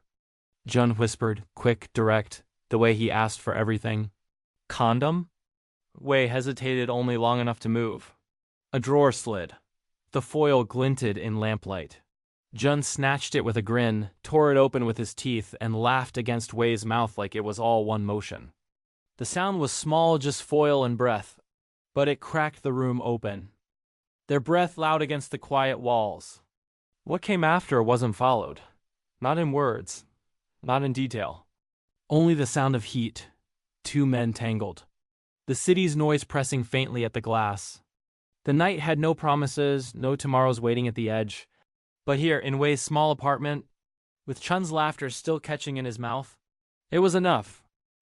Wei's apartment was small, but it carried the weight of someone who cared. Books stood in straight lines, spines unbroken. A plant leaned toward the window, leaves glossy and tended. The couch was squared, a throw folded sharp, the kind of detail only someone who lived alone would keep precise. It wasn't decorated so much as kept. A room made steady. A room made quiet. Jun hadn't noticed before. He hadn't noticed anything except Wei's mouth, Wei's body, the urgency that pushed them through the door. But now he took in the surroundings, amused, like he'd stumbled into something he wasn't meant to see. Wei felt it, the pause, the glance. For a heartbeat, it was almost enough to believe Jun saw him, not just his body, but the way he lived. Jun closed the distance, caught Wei in one more kiss, direct and unhesitating. It landed hot, pulling Wei back into the want before he could stop it. His hand gripped Jun as if he could keep him there. Jun grinned against his mouth, and then he pulled away. Always Jun. He dressed quick, the sounds loud in the small space. Wei stayed where he was, sheets slipping lower, skin cooling too fast, watching him with words pressed tight in his throat. At the door, June turned once, not a goodbye. Not a promise, just a smile. And then the lock clicked, and the city's hum filled the quiet room. The room was quiet again, too quiet. The sheets still carried heat, but the air had thinned, hollow now that Jun was gone.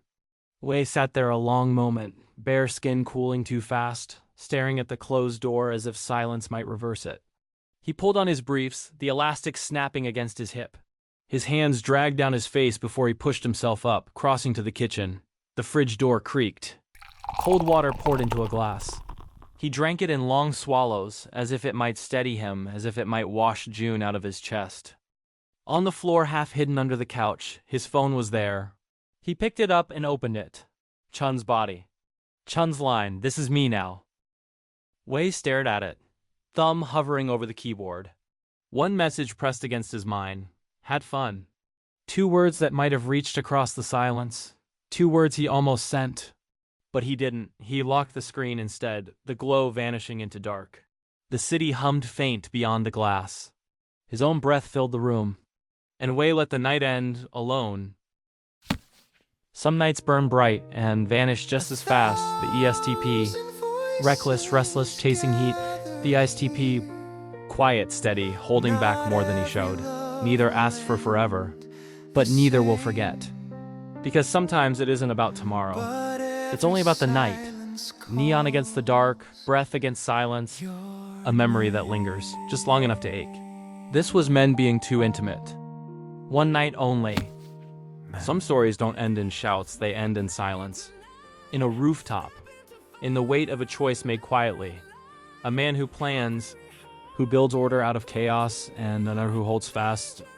Loyal, steady, bound by duty. They met in rhythm. In nights spent closer than they ever admitted. But rhythm doesn't always last. Sometimes it breaks. Sometimes it binds one in memory. While the other can't forgive what's been undone. Welcome to Men Being Too Intimate. An audio story series exploring what happens when two men blur the emotional lines. Between structure and tradition. Between control and devotion. Between what should last and what couldn't. Tonight's story takes us to Buenos Aires, where an ESTJ, structured, decisive, certain, and an ISTJ, faithful, rigid, unyielding, have to face what closeness really costs. This is Men Being Too Intimate, the rules of the dance. Santiago woke the moment the key scraped the lock. It was always like that. Even half asleep, his body braced for the noise that followed, shoes dropped by the door, the freezer door yawning open, the carton of milk left sweating on the counter. The microwave beeped once, then again, until it fell quiet with its door hanging open. Water ran sharp in the bathroom, then stopped just as suddenly. No more than 5 minutes, but enough to make Santiago's chest tighten. He stayed still, sheets tucked neat around him, but his eyes were open, listening. Relief pressed heavy in his ribs. Luciano was back. Santiago hated how much that mattered, how his night stretched hollow until the sound of his door opening filled it. His smell reached him before Luciano did, the whole night carried in his clothes. Santiago could picture it. The crowded bar, cheap beer dripping from counters, strangers shouting over music that wasn't worth the volume.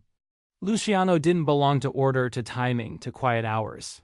He kept to his own habits, loud, careless, unbothered by anyone else's rules.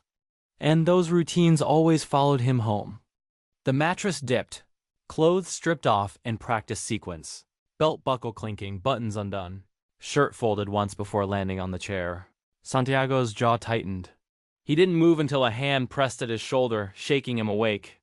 "Hey, thought I should sleep here tonight before your big show tomorrow." Luciano's voice was low against his ear, not sloppy, not pleading, just expectant, as if this was the natural next step.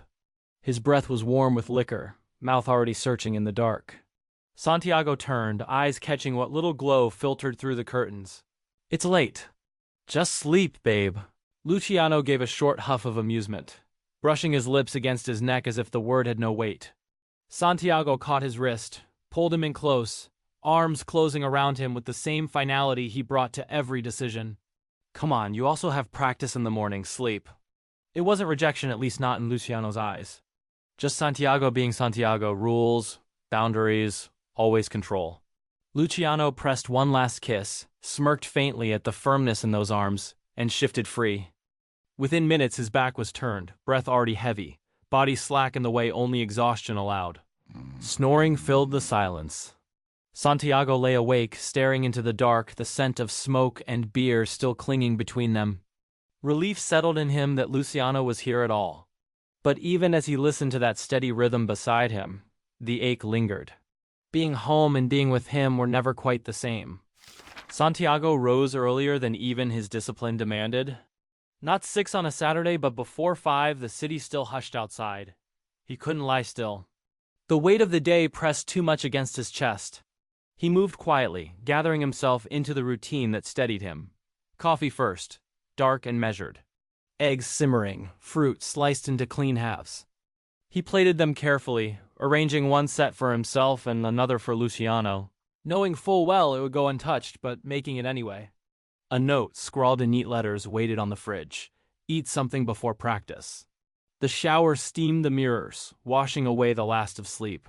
When he stepped out, towel around his waist, he felt the hum of nerves return. The closet door stayed open too long. He tried on one suit, then another, shifting in front of the mirror, dissatisfied with all of them. Today demanded the right presence. Today wasn't just another Saturday. Behind him the sheets rustled. A low voice, heavy with sleep, drifted across the room. "You're loud for someone who tells me to be quiet." Luciano was half buried in the pillow, hair sticking, eyes slitted but watchful. Santiago didn't turn, only tugged on another jacket. Luciano's gaze lingered, then curved into a faint smirk. "Wear that one. You look sexy in that, remember? That's what you wore when we first met." The words stopped him. Santiago hadn't realized he remembered. His chest tightened, but he masked it. He leaned down, pressed a kiss to Luciano's temple. "You still have 2 hours before practice," before pushing him gently back into the pillows. Santiago left him there, Luciano already snoring again. The smell of smoke and liquor still clinging faintly to his skin. The cultural center opened in a hush that quickly filled with voices, heels, and the shuffle of programs. By the time Santiago arrived, the air already carried the faint whine of tuning strings from a quartet rehearsing in the corner. This wasn't a small exhibition. It was the kind he had worked toward for years, ambitious, layered, and unmistakably his. Paintings hung large on the walls, bodies of men pulled into tango postures, one hand raised, one pressing into the small of a back. Sculptures stood between them, bronze and marble figures locked in rhythm, hips forward, legs crossed, shoulders tilted with tension. The air carried the weight of proximity, the pull of two men pressed closer than rules had once allowed. Media projections flickered across another wall. Archival footage, recut and looped, dancers' hands slipping, clasping again, steps faltering then recovering. The sound installation layered bandoneon and footsteps, filling the room with an echo of floorboards and breath. At the center stretched a wooden stage, open, inviting, where anyone bold enough could step forward to dance. Guests moved slowly through it all, murmuring to one another. Some whispered in surprise, some in fascination. For many, it was the first time they had seen the tango framed this way, not as spectacle or seduction, but as something raw, male, and unresolved. Two men had stepped into the circle. Amateurs, perhaps, but earnest. One insisted on the lead, shoulders squared, movements sharp. The other resisted, loose and playful, refusing to be steered. The dance stumbled, collided, but found its way back to rhythm for a moment before breaking again. Santiago's chest tightened as he watched, the metaphor too sharp to ignore. A tango only worked when both agreed on the rules. Without it, there was no dance at all. The afternoon heat shimmered over the pitch, the grass scorched thin in places where cleats had torn it bare.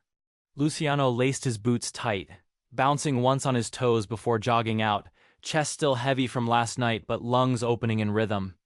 The ball smacked the turf sharp, and the field came alive with shouts in Spanish, whistles and the percussion of running feet. They started with drills, quick passes, one-touch, sprint to the cone and back. Luciano drove himself harder than the rest, cutting corners, demanding another round when the coach moved them on. Sweat burned into his eyes, but he grinned through it, jaw tight, shoulders squared like nothing could touch him. He shouldered a striker off the ball, slipped past a challenge, sent a clean pass wide. Teammates barked his name, and he responded with sharp gestures, orchestrating from instinct. For a while it was perfect, the ball rolling in rhythm with his stride, the sound of breathing and pounding feet sinking like a drum beat. Then came the moment, a breakaway. Ball fed straight to him, the keeper too far forward. He could see it, the net yawning open, the glory already in his chest. He swung, leg cutting through air, the strike hard. Too hard. The ball sailed off center, snapping into the keeper's arms like it belonged there all along. Silence, then the whistle. Match over. Luciano cursed under his breath, fury tight in his ribs. He hated failing when it counted. In the showers, steam filled the air, loud with the slap of towels, the echo of voices bouncing against tile. A teammate leaned into him, shoulder bumping. "Careful, Hermano. You're running yourself into the ground." "I'm fine," Luciano said, scrubbing at his hair, letting the hot water burn away the ache. Another voice chimed in, teasing. "So today's the big thing, right? Your boyfriend's..." What do we even call it? It's exhibition, Luciano corrected. Not a show. The guys laughed, one tossing his soap at him. Okay, Center Artista, exhibition. Should we drop by? Another asked, mock serious. What do we bring? Flowers? Wine? Or just you? That drew louder laughter. A hand smacked against Luciano's bare hip. Another pinched at his ass. He shoved the guy away with a grin, rolling his eyes, but the heat in his cheeks wasn't from the steam. Idiotas, he muttered, though his smile betrayed him. He rinsed off quickly, not giving them more to pry at. Later at his apartment, the contrast hit. No shouts, no steam, just silence pressing in. The place wasn't spotless. Shirts over the back of a chair, dishes in the sink. But it was enough. It was lived in, not curated. He straightened a pile of mail, swept a hand across the counter, satisfied. For him, that was clean. He checked the time. Thought of the gallery across town. Then he kicked off his shoes, sprawled across the couch. He told himself just a moment to reset. No alarm, no plan. Sleep swallowed him whole, careless as ever. By late afternoon, the cultural center had swelled with voices. The string quartet played quietly in the corner, but most of the sound came from conversation patrons leaning close over glasses of Malbec. Artists gesturing with sharp hands, students whispering as if they had stumbled into something forbidden. It was only when he spotted a cluster of broad shoulders at the door that his mask slipped. Luciano's teammates. For a heartbeat, hope surged. He excused himself from a patron mid-sentence, weaving through the crowd, pulse quickening. But when he reached them, he saw the truth. No Luciano. Just his friends, sweaty hair still damp from practice, shirts half-tucked like they'd rushed straight from the field. One grinned wide, handed Santiago a bottle of wine with a clap to his shoulder. For the host. Gracias, Santiago said, his smile trained, steady. He tried not to show the way disappointment tugged beneath it. The teammates were already drifting toward the projection room, voices too loud for the hush of the gallery. Santiago followed at a distance, half dreading, half compelled. On the far wall, the media piece played, two men in tango. One dressed in tailored black, crisp lines catching the glow. The other in stages of undress, shirt slipping from his shoulders, trousers unbuttoned, skin revealed in shadow and highlight until nothing remained but movement. Their faces were never shown, only hands, hips, torsos, the unmistakable rhythm of bodies that knew each other. The friends stopped short, eyes widening. Then the first laugh came, sharp and incredulous. Che, boludo, look at that. That's him. A finger jabbed the projection. Which one? Another asked, smirking. The naked one, obviously. Look at the tattoo down by his... He trailed off with a crooked grin. Laughter rippled. One shook his head. Nah, no way. That's way too generous for Luciano. Generous? What, you've been checking him out in the showers? Another shot back, grinning. Shut up, hermano. Don't act like you haven't looked. Yeah, but not long enough to compare. Then why you so sure? Maybe you wanted to believe, eh? The group broke into rowdy chuckles, one covering his face with his hands. God, stop staring. We're in a gallery, for fuck's sake. But none of them looked away, not right away. Their voices dipped, half uncomfortable, half entertained, carrying the same tone they'd use on the pitch. Santiago had built this piece to be art. Intimate, yes, but framed, restrained. Not a punchline. Not a locker room joke. And yet here it was, Luciano reduced to exactly that. One of the friends finally pulled out his phone, grin fading into urgency. I'm calling him. In a darkened apartment across town, the vibration rattled a knitstand. Luciano groaned, face buried in the pillow, hand fumbling blindly before catching the phone. The screen glared back at him. 3:07. On the far side of the gallery, Luciano's friend ducked his head, voice dropping low as he pressed his phone to his ear. You were supposed to be here at 2. It's almost 3. Fuck. He sat up too fast, head spinning. He'd meant to close his eyes just for a minute to shake off the exhaustion of the match, the heat, the shower chatter. Now the sheets clung to his skin, his hair damp with sweat. He pressed the phone to his ear. Shit, I overslept. You think? His friend barked. You better move, Cabron. Luciano cursed again, already stumbling toward the bathroom, stripping off his shirt as he went. He splashed water on his face, shoved his hair back, pulled on the sharpest clothes within reach, the kind he knew would pass for deliberate, not rushed. By the time he checked himself once in the mirror, the gallery was already slipping out of reach in his mind. But the image of Santiago there alone, holding it all together, burned too hot to ignore. Back in the gallery, the group of footballers finally gave up their laughter, their jokes tapering into awkward mutters. One clapped Santiago on the shoulder on the way out. "Tell him we came." Their departure left a hush behind, the kind that swells once noise drains away. Santiago exhaled slowly, letting the mask of the perfect host slip just for a second. A hand brushed his arm.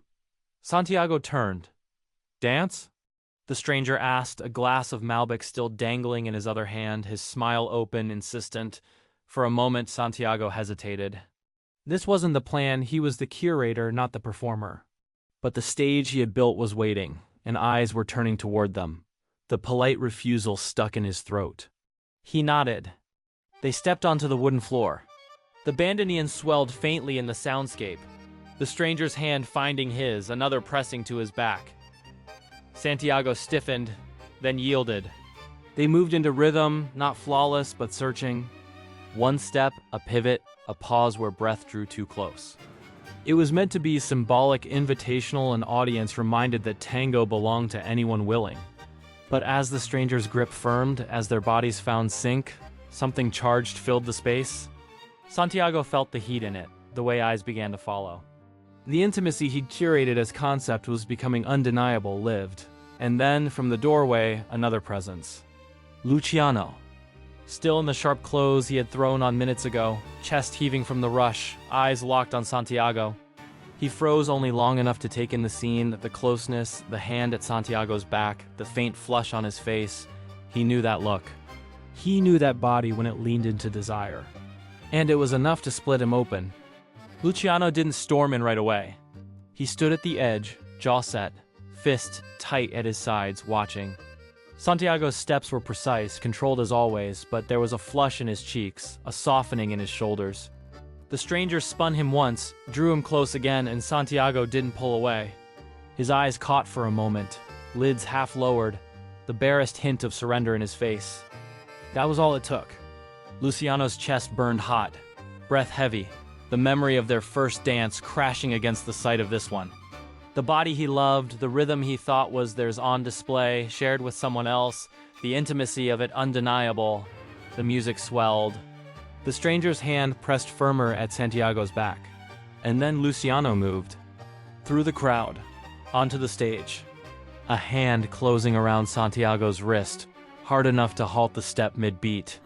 Gasps rippled through the room, the dance broken, the illusion shattered. Santiago's face drained, caught between shock, shame, and the weight of all those eyes. He tried to steady his voice, but it came clipped, urgent. "Luciano, stop." Luciano pull only tightened, dragging Santiago off the stage through the startled crowd, toward the stairwell that led up to the roof. The door slammed behind them, cutting off the music below. Rooftop air rushed sharp and cool, carrying the hum of Buenos Aires traffic far beneath. Santiago stumbled once, his polished shoes scraping concrete, Luciano's grip still clamped tight around his wrist. "Let go." His voice was firm, steady despite the pounding in his chest. Luciano spun, eyes blazing. "You think I wouldn't see that? Looking at you like that. It was a dance." Santiago shot back, tugging his arm free. Luciano barked out a laugh, harsh and broken. "Don't tell me that look in your eyes was nothing." Santiago's breath hitched.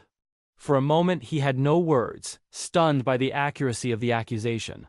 The silence cracked the air between them. "Stop, Luciano!" His tone sharpened, meant to end it. But Luciano only stepped closer, fists trembling at his sides.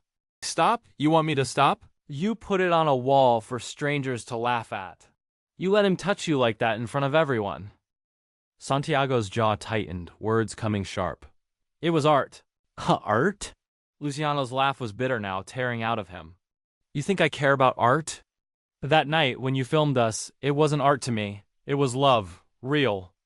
His voice broke, then hardened again. "Luciano," Santiago began, but the name died on his tongue when Luciano's face twisted, hurt and fury warring. "Cheating," Luciano spat. "You, with him." He cut himself off, but the words had landed. Santiago's hand lashed out before he knew it, palm cracking across Luciano's cheek. The sound echoed sharp in the night air. For a heartbeat, silence. Then Luciano's fist swung, striking Santiago across the face. His body reeled back, dust clinging to his suit, a hot sting opening on his cheek where blood began to thread. Santiago's breath came sharp, humiliated, chest heaving. "Get out," he said coldly. "Fine, over with your fucking perversion. You wanted to expose me, parade me, make me a joke to my own friends." He broke off, his eyes catching the thin line of blood sliding down Santiago's cheek. The fire dimmed for a flicker. His voice faltered. "Shit. I didn't mean Santi, I didn't." Santiago turned away, shoulders rigid. Luciano stepped forward, desperate now. But Santiago stayed cold, shame burning hotter than the cut on his face. He raised his hand not to strike, but to point at the door. "Go. Before I call security." Luciano's chest rose hard, defiance flaring one last time. "We're done. So fucking done." He turned and shoved past the guests. Santiago stood alone, blood drying, dust clinging to his suit. The rooftop wind pressed sharp against Santiago's skin, stinging the cut on his cheek. Below, the glow of the exhibition spilled upward. The media wall kept looping. Two men locked in a tango, one clothed, one naked. The light blurred, and the rooftop melted away. 2 years ago, Santiago had stood in the center, watching Luciano kick off his shoes, that careless grin on his face. His own voice had surprised him, steadier than he felt. "Dance with me." Luciano raised a brow, smirking, but stepped close. Santiago's hand pressed into his back, the record player spinning a low bandoneon. Their feet began to move, tentative at first, then sharper, closer, until the silence between steps was thick with heat. When their eyes locked, something shifted. Santiago felt the undoing in his chest, the permission he hadn't dared ask for. He whispered, almost shy, "Can I film it?" Luciano gave a crooked grin, eyebrow raised. "What?" Santiago laughed too quick, covering the pound of his pulse. "It's art." Luciano shook his head, amused but indulgent, pulling him back into step. For him, it was just love, simple as that, bodies moving in rhythm, a closeness he didn't question, a wanting that didn't need explanation. He wasn't the kind to overthink. He didn't call it art or meaning or history. For him, it was two men pressed close in a living room, the world shut outside, knowing with certainty that this was real.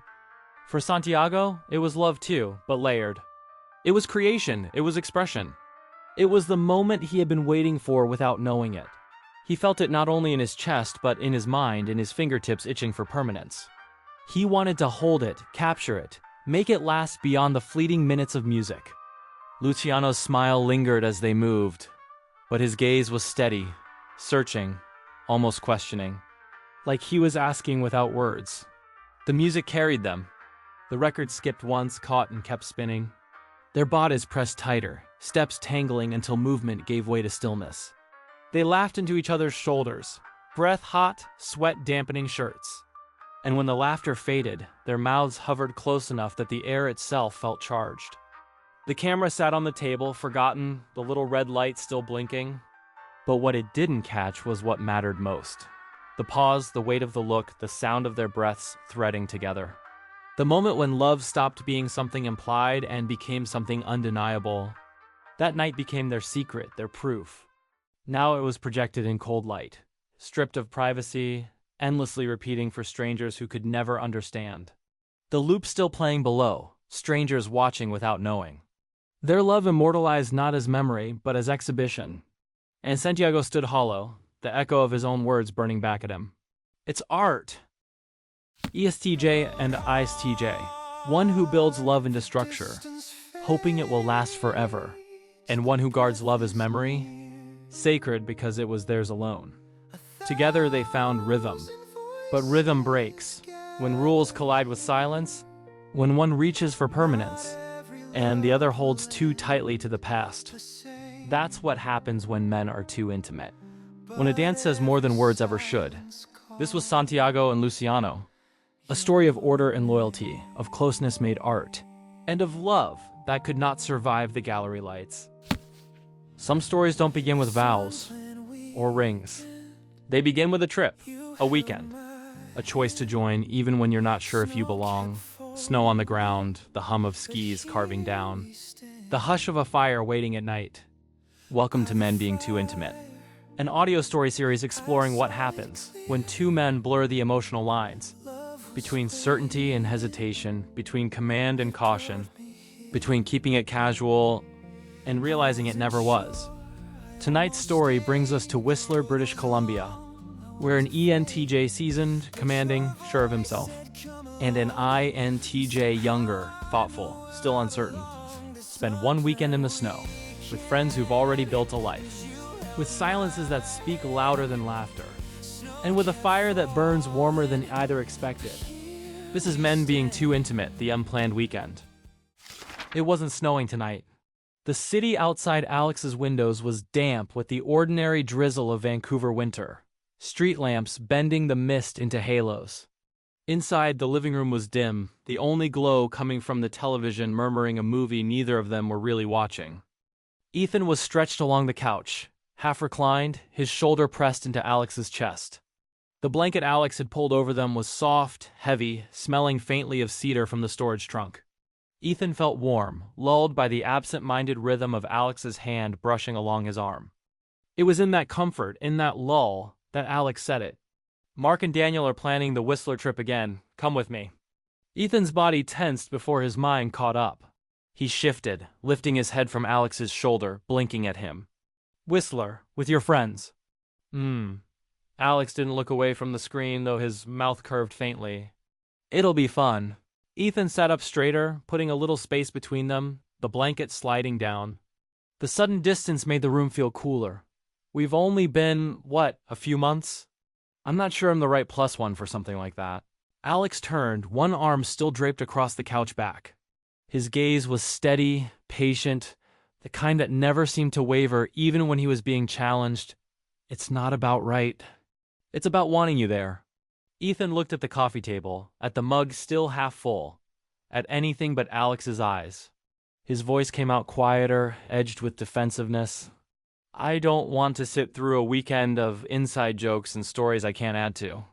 I'd rather not." But Alex leaned forward slightly, his voice dropping low, sure of itself without being forceful. "You're not trouble, Ethan. You're not a burden. You're the reason I'll enjoy it." The certainty in his tone landed heavier than Ethan expected, like something too steady to argue against. He exhaled, ran a hand through his hair, then pulled the blanket off his lap.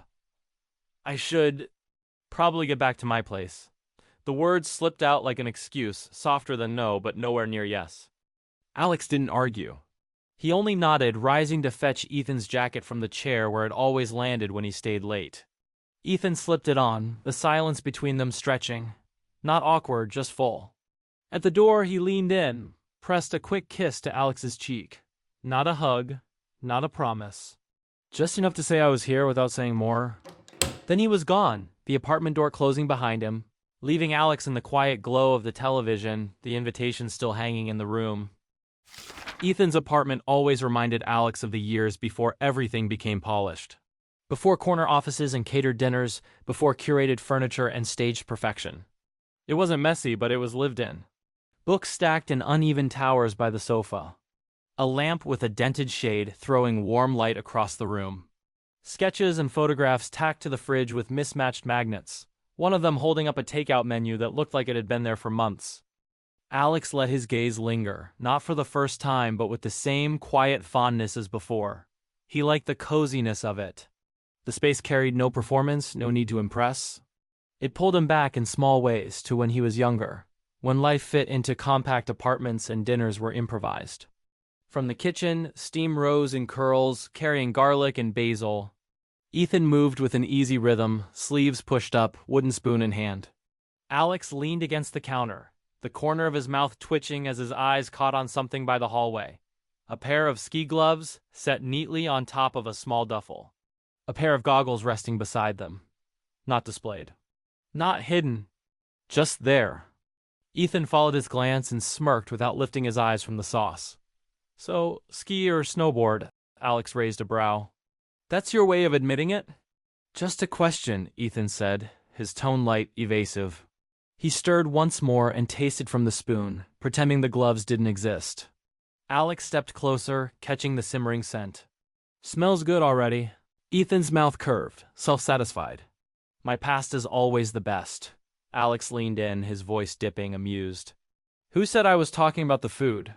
The spoon stilled mid-air. Ethan's cheeks colored faintly before he set it down with a quiet clink. He rolled his eyes, muttered something about arrogance, but the shift was already there. Alex closed the small distance, slipping his arms around Ethan's waist from behind. He rested his chin lightly on Ethan's shoulder, voice low against his ear. Then let me make you a deal. You're my special guest. I'll keep you happy the whole trip. Skiing, food, everything, I'll even carry your bags. Consider me your servant. Ethan huffed, somewhere between a laugh and disbelief. You? A servant? That'll be the day. But he didn't pull away from the embrace. He just stirred the sauce slower, Alex's presence pressed firm at his back, the unspoken answer lingering in the steam. The drive up had been long enough for Ethan to second-guess himself twice over. By the time they pulled into Whistler, snow had started falling in lazy, slow flakes, dusting the windshield. The tires crunched over packed ice as the chalet came into view, all sharp timber beams, stone foundations, and golden light spilling out across the snow. It was beautiful. Unquestionably beautiful. And yet, something about it set Ethan on edge. Inside, the warmth hit at once. A wide stone fireplace dominated the room, its flames curated as much as they burned. The rugs were thick, the furniture tastefully heavy, every angle softened by design. It was the kind of space that whispered wealth without saying the word. Polished wood. Leather that creaked when touched. Windows so clean they reflected like glass. Ethan carried his bag in, but it felt too small, too plain against the gleam of the floors. He noticed everything at once, his boots dripping water onto a rug that probably wasn't meant for snow. The sound of his zipper breaking the hush. The faint chemical polish lingering beneath the scent of pine. And then the voices. Alex! Mark was first, tall, broad, his laugh as booming as his stride. He pulled Alex into a hug with the kind of ease that spoke of decades, not years. Ethan stepped back, uncertain whether to wait or introduce himself. But Mark didn't miss him. He turned, his smile still wide. So this is him. Before Ethan could respond, Daniel followed, calmer, quieter, his presence precise rather than loud. He offered his hand, firm but not overbearing. Good to finally meet you, he said, his tone warmer than the words alone. Ethan shook it. The polite smile fixed on his face. But the moment lingered in him. Alex belonged here instantly, laughter flowing, names slipping out like shorthand. Ethan felt like a guest in a play already halfway through its run. The chalet was beautiful, yes. But standing in it, Ethan couldn't shake the feeling that even the wood had been sanded smoother than he was. That to really belong here, he'd have to be polished down too. The table was set with more precision than Ethan expected. Not a casual meal between friends, but something plated, measured, the kind of dinner where the wine was decanted. The napkins folded into shapes. The cutlery placed as if anyone cared about the difference between one fork and the next. Ethan sat at Alex's side, straight-backed without meaning to be, hands folded lightly on his lap until the first course arrived. The plates gleamed. The conversation flowed even brighter. Mark carried most of it, booming and animated, stories spilling out across the table like wine poured too generously. Daniel smoothed the rhythm, adding quiet clarifications, keeping the edges of Mark's energy from tipping too far. Alex laughed easily, answering with the ease of a man who had belonged at this table for decades.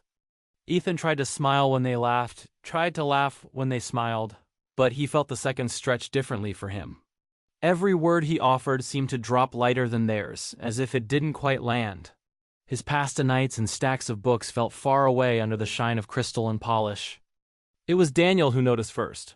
He turned the conversation gently toward Ethan, asking about his latest project, his work in architecture.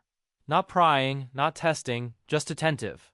The spotlight felt smaller under his calm tone, but it was still a spotlight, and Ethan measured each word before letting it go. Alex glanced at him then, just briefly, the curve of a smile hidden against the rim of his glass. A glance had said he noticed too. That he knew how much Ethan was balancing just to sit there and not look like he was balancing at all. The food was excellent. The wine smooth, the table gleamed. But to Ethan, it felt like everything around him had been polished more than he had, and maybe more than he ever could be. The room was quieter than the rest of the chalet. The muffled sound of laughter still carried faintly up the stairs, but here it was only firelight flickering under the door and the hush of snow outside the window. Ethan sat on the edge of the bed, jacket half off, shoulders bent as if he were still carrying the weight of the dinner table. His voice was low when he finally said it. "They've known you for decades. I've known you for months." Alex moved closer, kneeling slightly to catch his gaze. His reply came without hesitation, steady as ever. "And you're still the one I wanted to bring." Ethan let out a breath, not quite a laugh, not quite surrender. He leaned back onto his hands, looking at Alex with something cautious but searching. "So we are skiing tomorrow, right?" Alex's grin was slow, mischievous. He leaned in, pushing him gently back onto the mattress. "Who said anything about skiing?"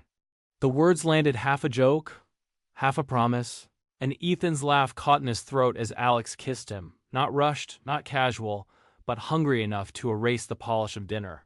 The distance of the table, the ache of being the outsider. For a moment there was no chalet, no friends, no weight of decades. Only the press of Alex's body, the warmth of the room, the certainty of touch, and outside the snow kept falling. It piled against the balcony rail, soft drifts gathering along the roof. The chalet stood wrapped in silence, the night layering heavier, whiter, as if the world itself had decided to keep their secret. The air was sharp with cold, the kind that stung cheeks and made breath visible in quick bursts. The mountains stretched wide under a bright sky, powder fresh from the night before. Mark and Alex wasted no time. The two of them pushed off together, racing down like boys who hadn't aged a day, carving the slope with competitive joy. Daniel followed at a measured pace, smooth and steady, the kind of skier who trusted the snow to meet him where he was. Ethan lingered at the top, adjusting his gloves for the third time. His skis already felt awkward, heavier than they looked in Alex's hands when he passed them to him that morning. He let himself glide only a few feet before muttering under his breath, half laughing, half frustrated. When Alex circled back, grinning and breathless, Ethan finally admitted it. "I'm more of a bored." Alex laughed, tugging his goggles up, his grin wide and unbothered. "And you didn't tell me this before today?" Ethan shrugged, embarrassed. "Didn't think it mattered." "Of course it matters," Alex said, still smiling. "But hey, you'll manage. You're stubborn enough." Ethan set his jaw. "I got this." Before Alex could reply, Ethan pushed off. For a few seconds he moved cleanly, cutting across the slope, but speed built quickly. His balance wavered. A sharp edge caught. He tumbled forward, snow puffing up around him as he slid to a stop halfway down. Alex was already moving, carving a smoother, slower line in his wake. He stopped beside him, planting his poles into the snow. Ethan sat up, coughing out a laugh, brushing powder from his jacket. His cheeks burned, though whether from the fall or from Alex's gaze he wasn't sure. Alex leaned closer, grin crooked but voice soft. "Next time we bring a snowboard, you can laugh at me then." Ethan huffed, shaking his head, but the corner of his mouth tugged upward. The slope stretched endlessly below them, but in that pause it didn't feel so overwhelming. The ski lodge cafeteria smelled of fries, melted cheese, and wet gloves drying by the heater. Trays clattered. Boots scraped against the wooden floor. They found a table near the window, still in half their gear, steam rising from trays piled with burgers, onion rings, and paper cups of soda. Mark sat down with a groan, already tearing into his sandwich like a man who'd earned it. "Now this," he declared with his mouth half full, "is why I ski?" Daniel rolled his eyes, sliding a tray of fries closer. "We're eating something green tonight, real food, I'm serious." Alex laughed, elbowing him. Good luck convincing him of that. Ethan tried to keep pace, unwrapping his burger, but Mark was already grinning at him. "Not bad out there, rookie. You only crashed once every 100 feet. The table erupted, Alex included. Ethan forced a smile, biting down on his burger like it might help swallow the sting. Later, when it was just him and Alex clearing their trays, Ethan spoke under his breath. "Why did you laugh with them?" Alex stopped, tray in hand, brow furrowing. Then his grin softened, more private now. "Sorry, Alex, it's our way of saying we like you." And I laughed because he tilted his head. You're stubborn enough to take it.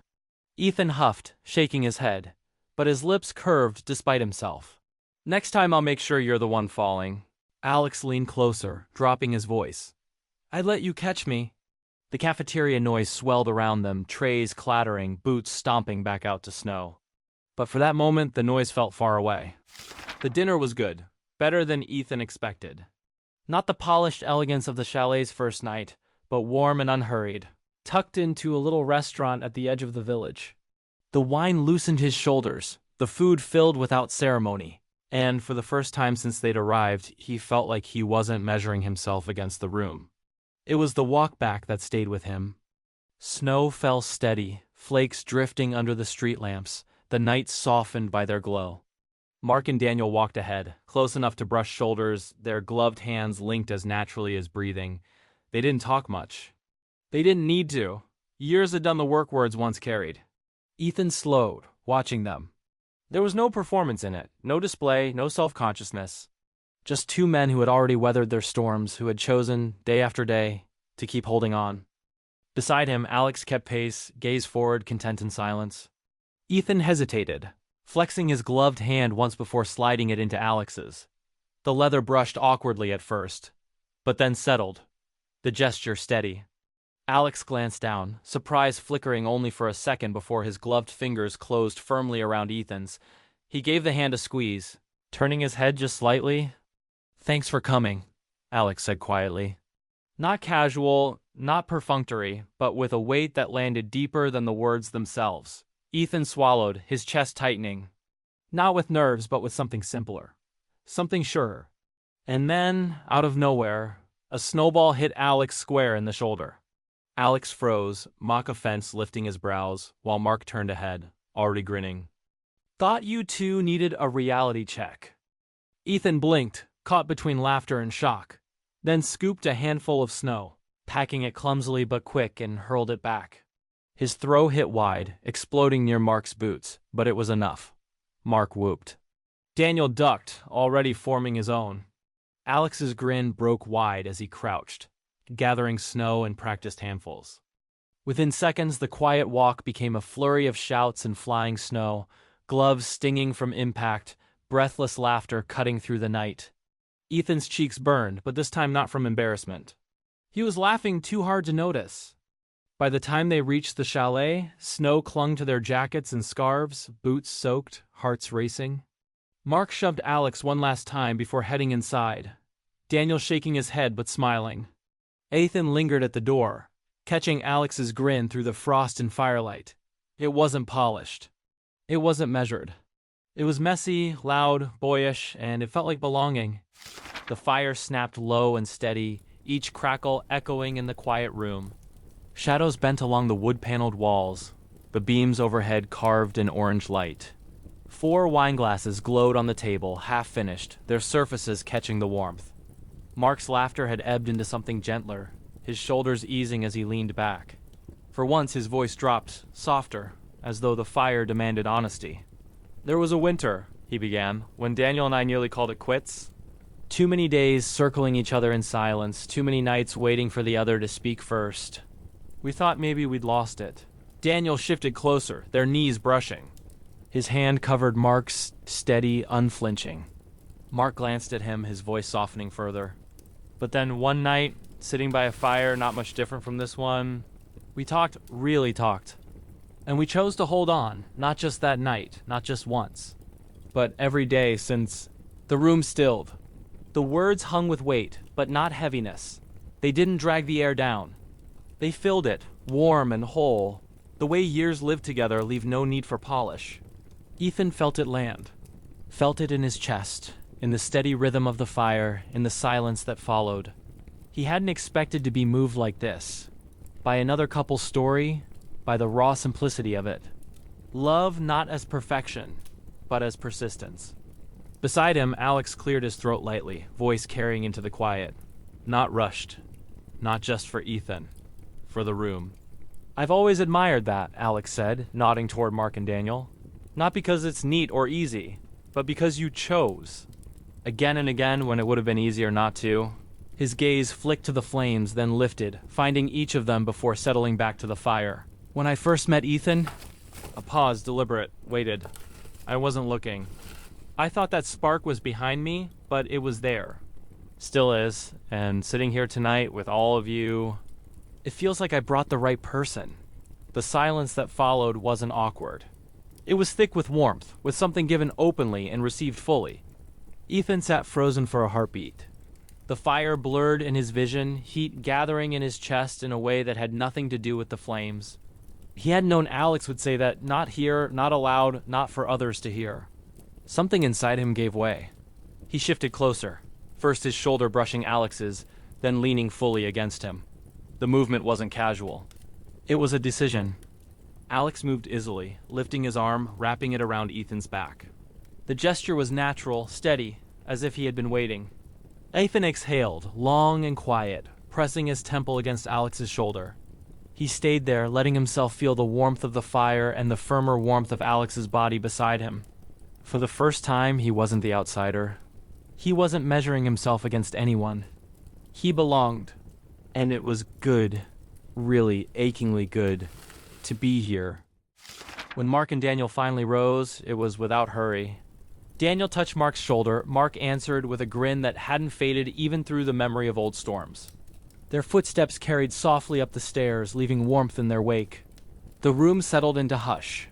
Only the fire spoke now, crackling low, throwing shadows that shifted like old memories against the walls. Ethan stayed close against Alex, still tucked into his side, though the silence pressed differently now. It wasn't heavy. It was expectant. Alex shifted, tilting his head until his eyes caught Ethan's. No words, no need for them. The air between them had already decided. The kiss came steady, slow at first, then deeper, surer. It wasn't playful like the brush in Alex's room or heated like the half-joke on the bed. It was something else. Something chose him. Ethan leaned in, letting himself match it, answer it, until the fire blurred and the warmth was more than heat. When they finally drew apart, their foreheads rested together, breath mingling. Ethan let out a quiet laugh, soft and a little uncertain.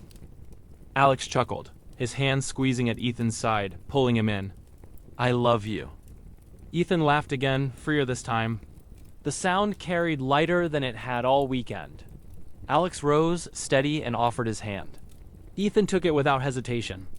Together they climbed the stairs, the fire crackling behind them, carrying its warmth into whatever waited next. ENTJ and INTJ, one who moves with certainty, the other who questions every step. Together they find balance not in perfection, but in the quiet choices made along the way. Some trips are remembered for the mountain, the speed, the falls, the races downhill. But for them, it was the after, the firelight, the laughter breaking through silence, the hand found in falling snow. For Alex and Ethan, Whistler was never about skiing. It was about choosing, not just once, but again and again. The way love always asks you to. This was the unplanned weekend. A story of certainty meeting hesitation, and of trust built when silence turned to closeness. That's what happens when men are too intimate. When an unplanned weekend becomes a promise kept. This was Alex and Ethan, a story of firelit belonging, and of love carried quietly forward. Some stories don't begin with forever, or even a kiss. They begin with something lighter, a dare, a costume, a night when the air smells like sugar, and the streets glow orange. Welcome to Men Being Too Intimate, an audio story series exploring what happens when two men blur the emotional lines. Between logic and laughter, between rivalry and something quieter. 8 episodes, 8 MBTI pairings, 8 moments where chemistry hides in plain sight. In today's story, we meet an ENTP, loud, daring, quick to make a game of anything, and an INTP, reserved, precise. The kind of man who resists until he doesn't. It's Halloween in Chicago. One insists on a couple's costume. The other argues every detail. But when the night turns into a bet, who can stay in character longer, it stops being about candy or costumes, or even the party. It becomes something else. This is episode 2, The Costume Bet. The apartment isn't much, a two-bedroom walk-up in Lakeview, just north of Belmont. The kind of place where the windows rattle in the wind off Lake Michigan, and the hardwood floors creak even when no one's moving. It's early October, and Chicago is already flirting with cold. From the couch, Ethan scrolls his phone with restless energy. Ian sits in the armchair across the room, laptop balanced on his knee, half watching a muted hockey game on TV. They've been roommates for 2 years now, friends even longer. Friends who cook together out of convenience, who argue about the thermostat, who somehow always end up in the same room even when they swore they needed space. Tonight, the talk is about Halloween. Ethan throws it out first. Should we decorate? Like it's nothing. But he's already picturing orange lights in the window, plastic skeletons on the fire escape. Ian doesn't even look up. Why? We don't get trick-or-treaters on the 3rd floor. Vibe check, Ethan counters. Festive, seasonal. Waste of money, Ian replies, scrolling. The next volley, candy. Ethan insists they need it. Ian says no one comes here. Ethan claims he will come here every night looking for sugar. Ian just raises a brow. You live here. I'll knock on your room for treat or treat. Then it's pumpkins. Who's buying them? Who's carrying them up 3 flights of stairs? Ethan nominates Ian. Ian vetoes immediately. The bickering isn't mean, but it's endless. And under it, something else stirs. The kind of charge that makes silence feel heavier than noise. Eventually, the debate swerves toward costumes. Ethan rattles off duos like it's a brainstorm session. Superheroes, vampires, ironic meme fits. Ian shoots each one down. Overdone. So pre-pandemic. Already cringe. Ethan groans, flopping back on the couch. Fine, what's your idea then? Ian doesn't have one. He just mutters, let's take a break, and flicks over to YouTube. The algorithm offers up a grainy black and white clip. Frankenstein, lumbering across the screen, arms stiff and awkward. The sound crackles through old speakers. The apartment smells faintly of old wood and microwaved ramen. Outside, the wind off the lake rattles the windows, but inside, the warmth is louder.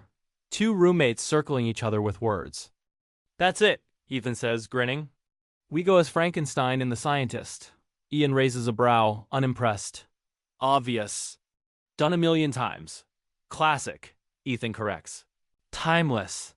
And just like that, the spark ignites again, not anger, but that familiar charge between them. Ethan leans forward, quick, insistent. Ian doesn't flinch, doesn't give ground. Who gets to be the scientist? Who gets stuck as the monster? Another round begins. Ethan claims the mastermind role with a smirk. Ian refuses, declaring he's the only one with the brains for it. The bickering turns kinetic. A shove. A laugh. And before Ian can retreat to safety, Ethan pounces. Suddenly, they're tangled on the couch cushions, limbs caught, laughter spilling too loud for the hour.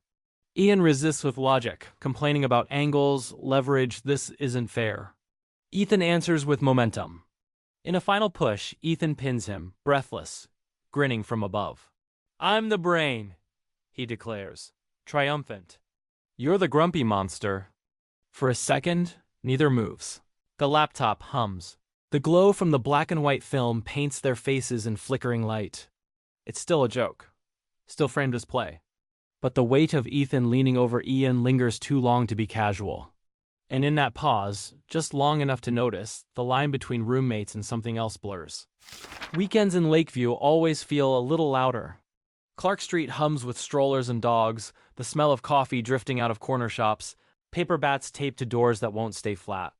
The city carries the season in small ways, but for Ethan and Ian, the errand itself is the story. Ethan has been ready since breakfast, sneakers tapping, jacket already on, while Ian insists on washing 2 bowls because coming home to a clean kitchen is not optional.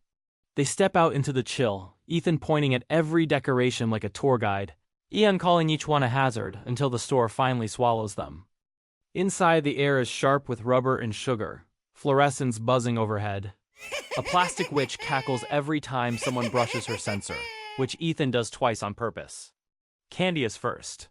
Ethan doesn't shop. He builds a tower. Peanut butter cups, sour worms, lollipops bright as hazard signs. He cradles them like treasure. Ian follows behind, wordless at first, removing one bag at a time with the precision of a man undoing a mistake. It takes Ethan a moment to notice. By the third subtraction, he stops dead in the aisle. "Excuse me," he hisses, affronted. "This is sabotage." "It's survival," Ian replies, eyes on the ingredients list of something no one has ever read. "If you add one more, I'm skipping the party and handing these out on the porch." The words land like a threat, but feel like a promise. Ethan freezes, wounded. Then, with exaggerated solemnity, he replaces a bag of sour worms. He keeps the peanut butter cups. Fine. But history will remember this betrayal. They move on, decorations next. Ethan runs commentary as if hosting a tour. Net lights, ambient. A skeleton in a sombrero, festive internationalism. A fog machine with a skull stapled to the box, elevated atmosphere. Ian vetoes each without slowing. "Orange and black," Ian adds finally, almost as a ruling, "are objectively the worst color pairing in existence. They make furniture look ill." "So one pumpkin, that's it?" Ethan cries, hands raised like a martyr. "One," Ian says, walking. "Carved. Outside the door." "Two," Ethan counters instantly. Symmetry. A long pause. Then the sigh of resignation. "Fine. Two. But you carved them." Ethan locks an arm around his shoulders, triumphant. "At least bake me a pie," he sings, voice too close to Ian's ear. Ian doesn't shrug him off. "Yes," he says flat. "But we're not buying pre-made crust." The tension lingers, warm, even as they reach the last gauntlet, costumes. The racks are forests of polyester, wigs dangling like weeds, masks grinning half-melted under fluorescent light. Ethan rushes in, headfirst, parading options with mock seriousness. A cape, a pirate hat, a sequined vest. "No," Ian says again and again. "I said no," when a cape swirls too close. "That one is a hate crime against fabric." When Ethan holds up the vest like treasure, their voices climb the aisle like a script they've rehearsed 100 times. Two teenagers peek from behind devil horns. A woman in a witch hat hides a smile. Finally, Ethan brandishes a lab coat. Couple costume. Efficient branding. "We are not a brand," Ian deadpans. "We're two men in an apartment who will regret photos of ourselves later." "Guys," a clerk has materialized, arms crossed, badge askew. "Keep it down, please." They freeze. Silence stretches. Then Ethan laughs too loud and Ian, against his own instincts, joins in. The clerk shakes her head and wanders off. The laughter lingers, thins into something warmer. Ethan leans closer, his grin still crooked. "We're already the show," he says, voice lower now. Ian looks at him as if recalibrating a measurement. His mouth doesn't move, but the edges shift. "Then let's not get canceled for volume." Which is Ian for "I'm not leaving yet." And when Ian thinks the fight is over, Ethan proves otherwise. He circles back to the racks, flipping carefully through the clothes. Lab coats, patched jackets, torn pants. For once, his chaos is deliberate, precise. Ian checks his watch, impatient. "We already decided. Frankenstein and the scientist, just pick." "Decided," Ethan says, "but not perfected." He studies stitches, tilts fabric in the light, frowns until he finally nods. A set chosen. They head toward the counter, but halfway there Ethan stops short. The makeup section glows with rows of paint sticks and cheap palettes. He crouches, scanning until he finds it. A Wicked Witch makeup kit. Perfect green tucked inside. He grins, holding it up like a trophy. This will do. "Green is the new black." Ian mutters, "You're impossible." Then only winks, tossing the kit onto the pile. "You'll thank me later." By the day of Halloween, the pumpkins on the landing had already hardened into grin-mouthed guardians. Ethan's handiwork. Clean cuts, sharp teeth, eyes just mischievous enough to look alive. Inside, the apartment smelled of spice and sugar. Ian moved with steady precision in the kitchen, pulling a pie from the oven like it was an exam he'd studied for. Golden crust, steam curling upward. He slid it onto the counter with quiet satisfaction. Ethan was already dressed or half-dressed. The lab coat swished as he hovered, sleeves rolled up, black gloves tucked in his pocket. He circled the kitchen like a restless crow, eyes darting between the pie and Ian's face. "Best roommate ever," he declared, snatching a fork and cutting in before the pie had even settled.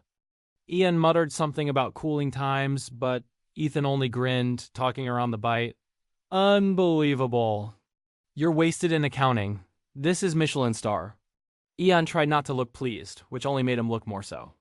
But Ethan's focus shifted fast, as it always did. Pie abandoned, he held up a brush like a wand. Now, my creation awaits. Ian gave him a flat look. I'm not your creation. You are tonight. Ethan tapped the brush against his palm, impatient, almost giddy. Ian disappeared into his room with the bundle of thrifted clothes. Pants sagging, shirt torn, buttons mismatched. When he re-emerged, the transformation was half complete, ridiculous, shapeless, a parody of himself. Ethan nearly jumped to his feet. My prodigy, he exclaimed, arms wide, as if presenting him to an invisible crowd. Born of scraps! Stitched together by genius, Ian sighed, but didn't move when Ethan swooped closer. The first touch of paint was cold, dragging green across his cheek. Their eyes met, held. The brush hovered for a beat too long before moving again.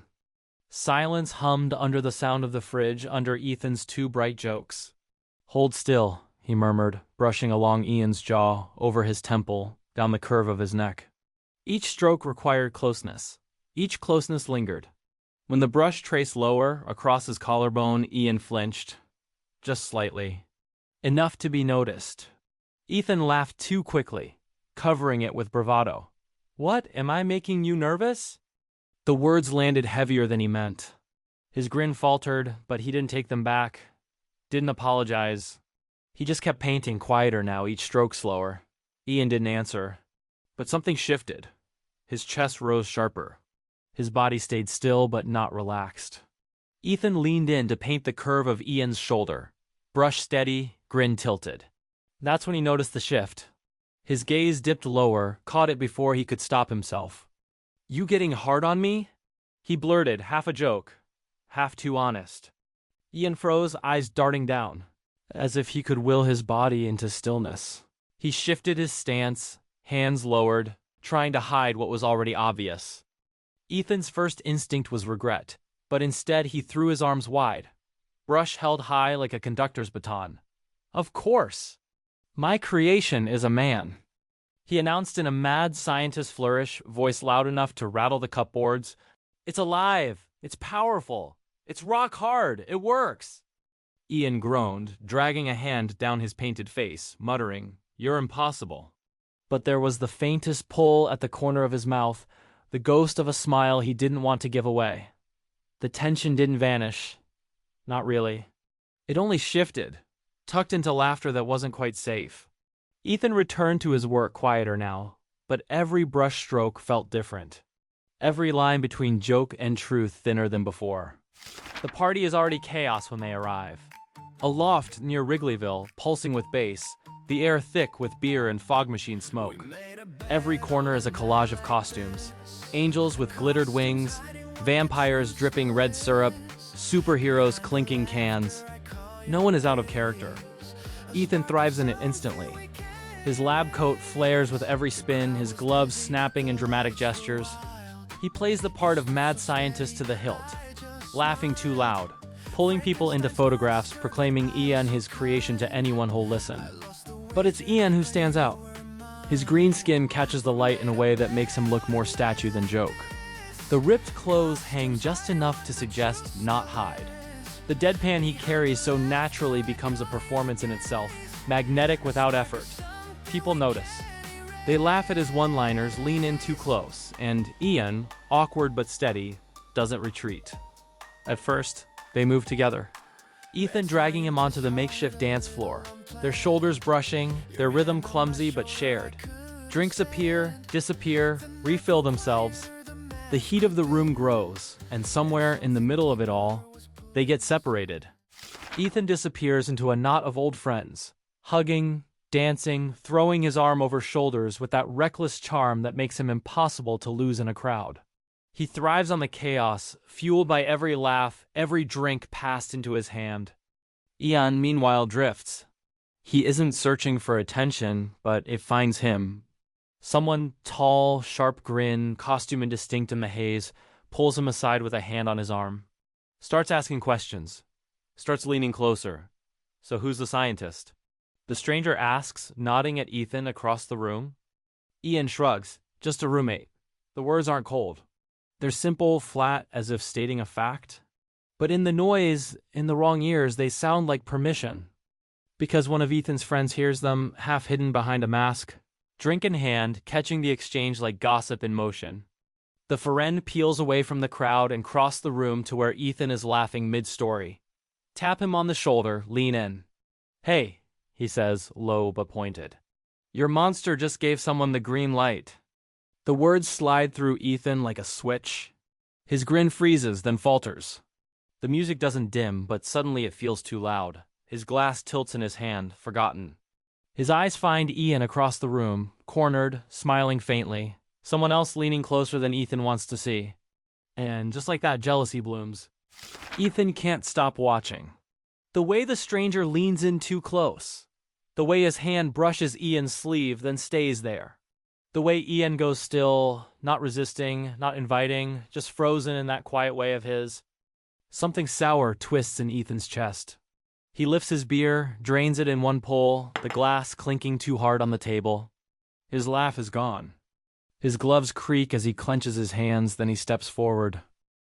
The room tilts a little with each stride, alcohol blurring the edges, but his focus doesn't waver. When he reaches them, the words come out rougher than he planned. He's my creation. And before Ian can react, before the stranger can even blink, Ethan leans in and kisses him. It isn't a soft kiss. It's messy, fierce, tasting of beer and bravado. For a heartbeat, Ian doesn't move. The stranger's hand hovers awkwardly, as if ready to intervene until Ian's arm lifts, palm settling against Ethan's face. Not pushing, not pulling, just there. Enough to make the stranger back off, muttering, disappearing into the crowd. The music keeps pounding. People keep dancing. But the world has narrowed to two. Ian's hand lingers 1 second longer. Then he presses gently, pushing Ethan back. His voice is low, steady, cutting through the haze. You're drunk. Let's go home. Ethan stumbles, his knees giving way as he nearly hits the floor. He laughs once, hollow, scrambling back up. His coat flares, his hair is a mess, and his eyes shine too brightly. Yup, he says, breathless, almost grinning. Definitely drunk. And with that, the night tilts again, away from the crowd, toward the door, toward the quiet waiting outside. The taxi ride is a blur of neon bending across wet pavement. Ethan leans heavy against the window, laughter thinning into a low hum. Ian keeps a steady arm across his chest, catching him each time the car sways. By the time they reach the 3rd floor, Ethan is half leaning, half hanging on him. At the top of the stairwell, their pumpkins wait by the apartment door, one tall, one round, carved clean with hollow grins. In their stumble, Ethan's shoulder knocks the taller one. It wobbles, tips, and rolls down the hall, bumping against the wall with a dull thud before coming to rest on its side. The round one stays where it was placed, steady by the door. Ian exhales, a long sigh through his nose, but doesn't go after it. His hand never loosens from Ethan's arm. Inside, the apartment smells faintly of spice gone cool. Ian steers Ethan toward the sofa, lowering him with careful patience. Ethan lands in a sprawl of lab coat and laughter, hair mussed, gloves long gone. Ian straightens, ready to step back. But Ethan's hand closes around his wrist, pulling him forward, down, closer. I think... Ethan's voice is rough, soft, but certain. I like you. The words hang in the air, heavier than the night. Then he pulls Ian in and kisses him. It's messy, tasting of beer and urgency. Ian stiffens, one hand braced against the cushion, but Ethan clings harder, refusing to let him slip away. Ian breathes finely, lips barely brushing his. His voice is steady, measured even now. But you're drunk. Ethan only shakes his head, kisses him again, fiercer this time. The sofa shifts under them as their bodies press closer, heat and laughter tangled with silence. The night folds around them, clumsy and real, breaking open into something neither of them can take back. Just outside the door, one round pumpkin still sits upright, steady in its glow, while its taller twin lies tilted against the wall, its grin knocked sideways in the dark. Dawn in Lakeview is quiet. The streets below are muted, delivery trucks idling at corners, a stray siren muffled by distance. On the sofa, 2 bodies lie tangled. Ethan, shirtless, half sprawled, one arm draped across Ian's chest. Ian stirs first, the cushions digging into his ribs, the weight of another body pinning him down. For a moment he doesn't move, just listens to Ethan's slow, uneven breathing, the kind that follows a night blurred at the edges. Then carefully he slips free. The room is pale with dawn, coats thrown over chairs, shoes abandoned near the door. Ian pauses, looks at Ethan for a long second. Bare, defenseless, hair messy across his forehead, then pads quietly toward his room. When he returns, washed and changed, Ethan hasn't moved. He's sprawled deeper into the cushions, one leg tangled in the blanket like he lost the fight with it. Ian exhales softly, then heads for the kitchen. The motions are automatic. Chicken simmering in broth, ginger shaved thin, noodles softening in steam. Coffee drips steady into a pot. The smell fills the apartment, warm against the brittle air outside. By the time it's done, Ian carries a bowl back to the sofa. He crouches low, touching Ethan's shoulder. "Wake up," he murmurs. Ethan groans, eyes cracking open, face creased. "Can't eat," he mumbles, voice thick. But then his gaze lifts, catches the steam curling from the bowl, the set of Ian's jaw, the effort behind it. Slowly, he props himself up, takes the spoon. The first taste is small, the second larger. By the third, he sighs, long, soft, something loosening inside him. He sets the spoon down and looks at Ian. "I meant it last night," Ethan says quietly, no laugh behind it this time. "I meant every word. I am ready. Are you?" The words are bare. For once, not wrapped in performance. Ian doesn't answer right away. He leans in, and Ethan meets him halfway.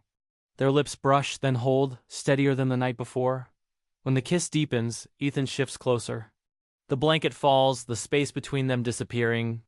His body betrays him, urgent, alive, undeniable.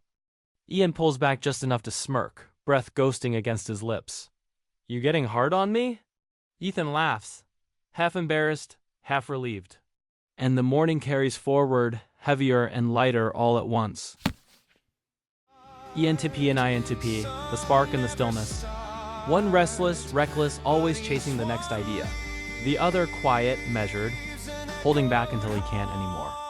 Together, they bickered like oxygen. Every fight, another way of staying close. Every argument, another step toward the same truth. What began as jokes, as costumes, as a night too loud to remember, ended with something neither of them could deny. That's what happens when men are too intimate. When the lines blur, when a kiss says more than logic ever could. This was Ethan and Ian, a story of play and resistance, of jealousy and confessions, and the morning after, where even in hangovers, they finally admitted what had always been there. Some stories don't begin with vows or rings.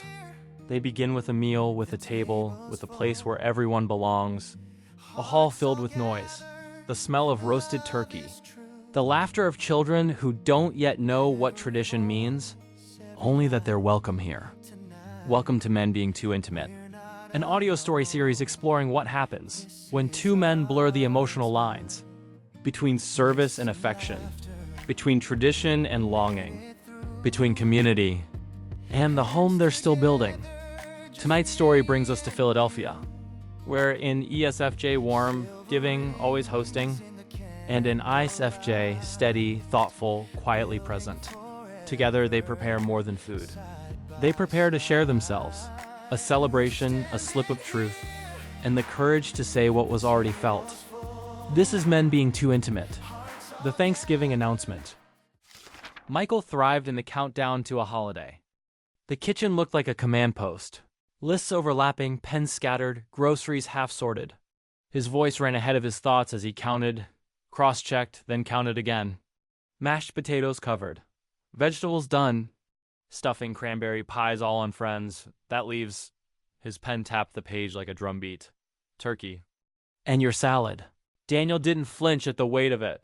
The salad wasn't just greens, it was his quiet signature. The dish kids and adults alike came back for every year. The roasted squash cooling on the counter would be tossed with spinach, candied pecans, dried cranberries, goat cheese, and a maple balsamic vinaigrette he'd whisk by hand. Steady work, no fuss. The turkey, on the other hand, would be Michael's stage. though Daniel knew he'd be standing right beside him, basting, checking, keeping the chaos in line. Michael ran a hand through his hair, muttering under his breath about oven timing. Daniel finally spoke, his voice calm but carrying that hint of dry humor Michael adored. "You sure you can resist fussing with the oven door every 5 minutes?" Michael looked up, mock outrage already on his lips, but the grin cracked through before he could finish it. "I'll have you there to stop me." Daniel's smile deepened as he set his mug down, brushing his fingers over Michael's hand where it pressed against the notepad. The rings on their hands glinted under the kitchen light new, still strange to see. Daniel's thumb lingered over the band as he murmured, "Still getting used to this." Michael soughed, the lists momentarily forgotten. "Good strange?" "The best strange," Daniel answered before leaning in, fingers lacing with his. The kiss across the counter was unhurried, the kind that pressed time flat. When they pulled back, Michael's laugh slipped out, half relief, half wonder. Daniel's smile stayed steady, patient, grounding, as though the whole kitchen revolved around that small moment.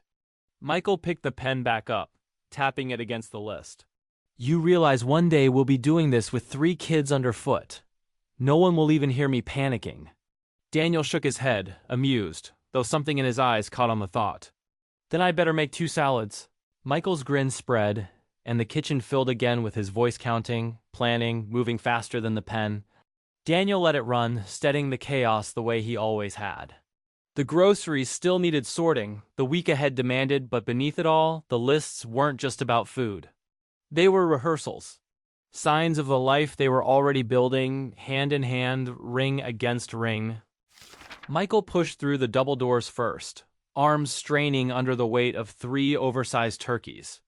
"I swear these weigh more than the kids were feeding," he muttered, half stumbling toward the prep counter. Volunteers rushed forward, laughing as they eased the load out of his arms, steadying him before he could drop one. His grin stayed fixed, cheeks flushed from the effort, blazer long since abandoned for rolled-up sleeves. As the commotion settled, Michael's phone buzzed in his pocket. He balanced one turkey on the counter, pulled the phone free, and read the message with a half-smile tugging at his lips. "I've made your favorite. We'll miss you." He typed quickly, thumbs flying. "Mom, I'll call back tonight." Daniel, already stationed at a nearby table, glanced up from his careful arrangement of squash and greens. "Who was that?" Michael's grin widened. "Mom." Daniel nodded, a smile forming, but the ache behind it was one Michael knew too well. There was no one on Daniel's side to text, no favorite dish waiting miles away. Michael noticed the flicker, abandoned the turkey mid-counter, and closed the distance between them. He slipped an arm around Daniel, hugging him tight, voice low against his ear. "She treat you like a son. You know that, right?" Daniel exhaled into the embrace, nodding once before letting him go. The noise of the hall rushed back in, but something steadier lingered between them. He turned back to his task, the autumn harvest salad. A simple dish, but one people remembered. He placed a wide bowl on the table, spread fresh spinach leaves across its base, and reached for the roasted squash. "Stop there!" Daniel froze, hand hovering over the tray. A teenager stood a few feet away, phone raised, already filming. "Step by step," the kid said with a grin. "We're making this a short. Best salad recipe right here." Daniel arched a brow. "Really?" "Really," the teen insisted, adjusting his stance like a director calling shots. Daniel sighed through a chuckle, but obliged. Slowly, he let the golden cubes tumble in. The kid crouched for the close-up. "Nice. Say what that is again." "Butternut squash," Daniel replied, tone dry but eyes warm. "Perfect." Daniel reached for the cranberries, scattering them across the greens. The red burst against the green, catching the light. The camera zoomed close, and another kid leaned in to watch. "Hold up pecans now," the teen said, voice eager. "Do it slower." Daniel shook his head, but laughter softened the refusal. He sprinkled the candied pecans one by one, ridiculous in its patience, but the kids clapped like it was performance art. "Goat cheese," someone called, pointing. Crumbles fell like snow over autumn fields. Daniel kept his pace even, letting the lens capture every detail. What should have been a 5-minute toss stretched into nearly half an hour. Volunteers passed by, amused, teasing Daniel about his sudden stardom, while kids leaned closer, narrating like commentators at a game. Finally, he lifted the jar of maple balsamic vinaigrette. The teen angled the camera, hushed the crowd like it was a finale. Daniel poured in a slow ribbon, steady and sure, the glaze catching the light. "Now that," the teen announced, "is chef energy." The crowd laughed, clapped, then burst into chatter again. Daniel offered the spoon, and the teen tossed the salad with exaggerated flourish, recording until the last leaf glistened. As Daniel reached to steady the bowl, the overhead light struck his hand. The ring flashed in the lens. The kid froze, then lowered the phone, eyes widening with a grin. "So, that's the ring, huh?" Daniel glanced down, startled at first, then softened. His hand curled briefly into a fist before relaxing again, fingers spreading against the wooden table. "Yeah," he said simply, voice quiet but certain. "That's the ring." The kids exchanged looks, half teasing, half awed, but none of it felt cruel. It was curiosity, wonder, even pride. "All right, you vultures, take the sauce ones, not the plain greens. Save the rest for later dinner, okay?" They nodded, munching happily, while the teen with the phone whispered, "That's going to look amazing online." Daniel only shook his head, bemused, the glint of his ring catching the light as he reached for another handful of pecans. Across the hall, Michael looked up from where he was. Their eyes met, and the grin that tugged at his mouth carried more weight than words. The noise of the hall swelled around them, pans clattering, kids shouting, pies arriving, but in that glance, in the shine of matching bands caught in the light, it felt like the whole room already knew. Michael had his sleeves rolled up, wrist deep in a bowl of stuffing. He spooned it carefully into the turkey cavity, patting the sides as though steadying a child. Volunteers helped lift the bird onto its roasting pan, sliding it into the preheated oven with a cheer as if it were a small victory. Michael wiped his hands on a towel, checked the clock above the counter, and muttered, "All right, in by 1, done by 5. Perfect." The Philadelphia Community Center glowed warmer.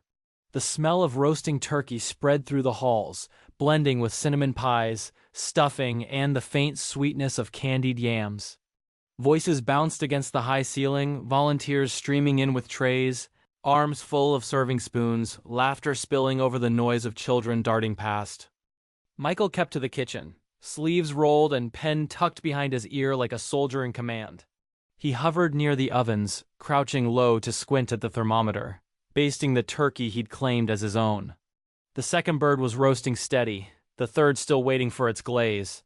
He thumbed his phone, muttering under his breath as he tapped through calls. "Desserts are en route, great, and the mac and cheese?" "Perfect, just before 3. He slipped the phone into his pocket, exhaling relief. Then the door swung open again, and 2 neighbors walked in balancing pans of sweet potato casserole, another trailing behind with baskets of homemade rolls. The room erupted with cheers.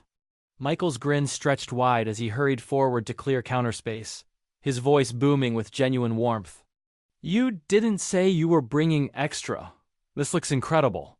The unexpected abundance made the spread feel even more special, and for once Michael's eyes shone with something beyond logistics, pure gratitude.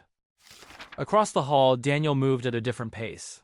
His hands were steady as he adjusted the paper garlands strung across the wall, nudging each one until it hung evenly.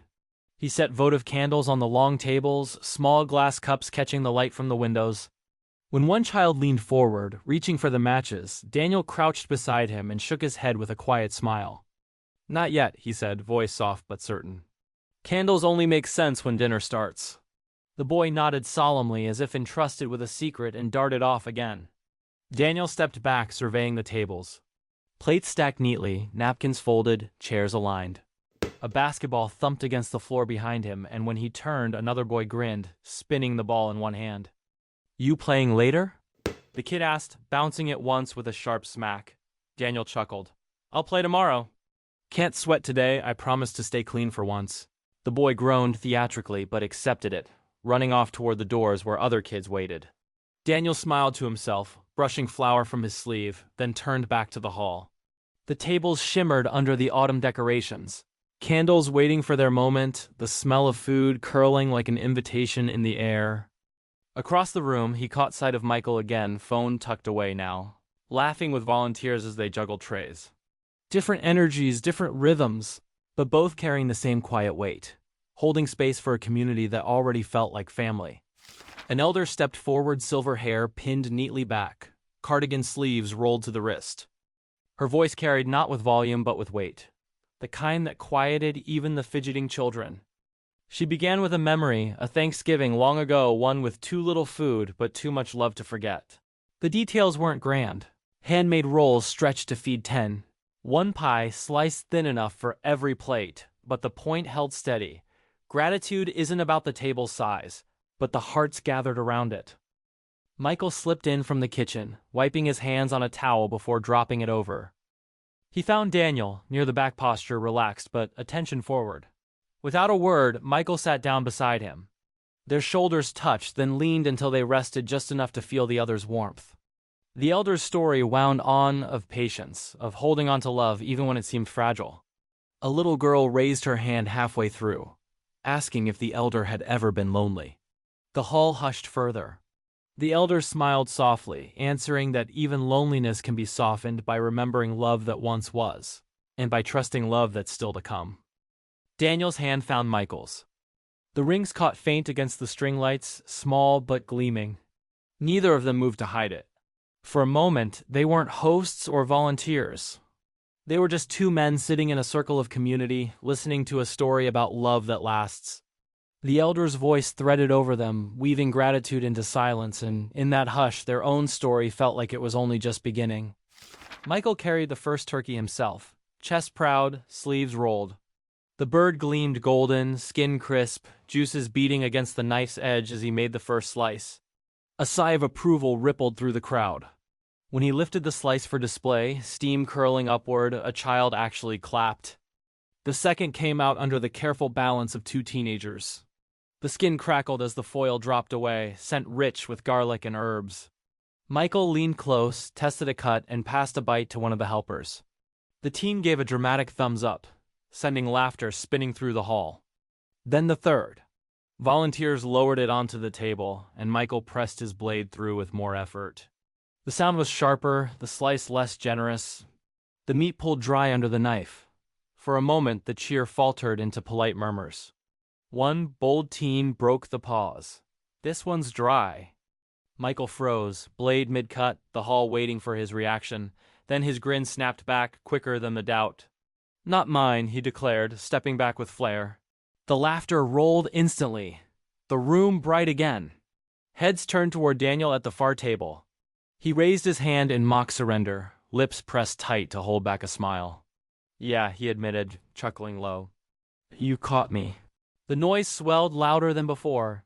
Cheers, teasing, applause for both of them. Children filled their plates regardless, scooping cranberries, stuffing, potatoes, salad, and yes, even slices of the dryer bird. Volunteers exchanged knowing looks. In the end, nothing went to waste. Michael and Daniel found themselves shoulder to shoulder again, their playful cover and quiet banter wrapping them into the noise of community. One quick with words, the other steady in admission, both caught in the warmth of a hall that carried them like family. "Michael," one of the volunteers called, smiling. "You should say a few words. You're the one who pulled this whole thing together." Applause rose instantly, kids drumming their hands against the table. Michael flushed, wiping his palms on his napkin before standing at the head of the room. All right, he said, voice carrying easily over the noise. "First off, thank you. For showing up, for bringing food, for putting up with my endless lists." Laughter rippled. "It takes a whole community to make a dinner this big. I just gotta boss people around a little." He paused for the chuckles to fade, his grin softening. "Seriously, though, this is what Thanksgiving means. Not just the food, but being together. And tonight we've got more than enough of both." He glanced toward Daniel and his voice shifted steadier. "And since this is about family and making it official, there's something else." His hand brushed the tablecloth as if searching for balance. Then, with a deep breath, "As many of you noticed already, yes. Daniel and I are engaged. We're getting married next spring." The room erupted. Cheers, claps, kids shouting, teens whistling.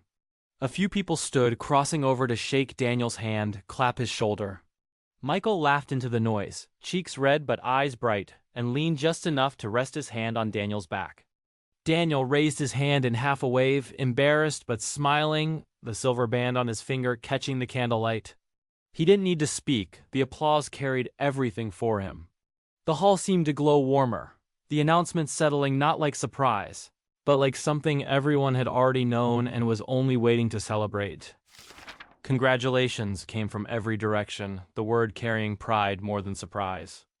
Daniel received the same, though in quieter ways. One of the teens handed him a roll with mock ceremony. Another elder squeezed his arm gently and whispered, "He's a lucky man." Daniel nodded. Between courses of turkey and potatoes, the flow of congratulations didn't slow. Kids darted around the tables with plates of pumpkin pie, pausing to grin at the couple before scampering off again. Even the ones who teased about the dry turkey circled back with a sheepish grin. Then, from the far side of the table, one bold teen leaned back in his chair, hands cupped around his mouth. "No kiss, huh?" The hall erupted in laughter, all eyes swinging to the end of the table.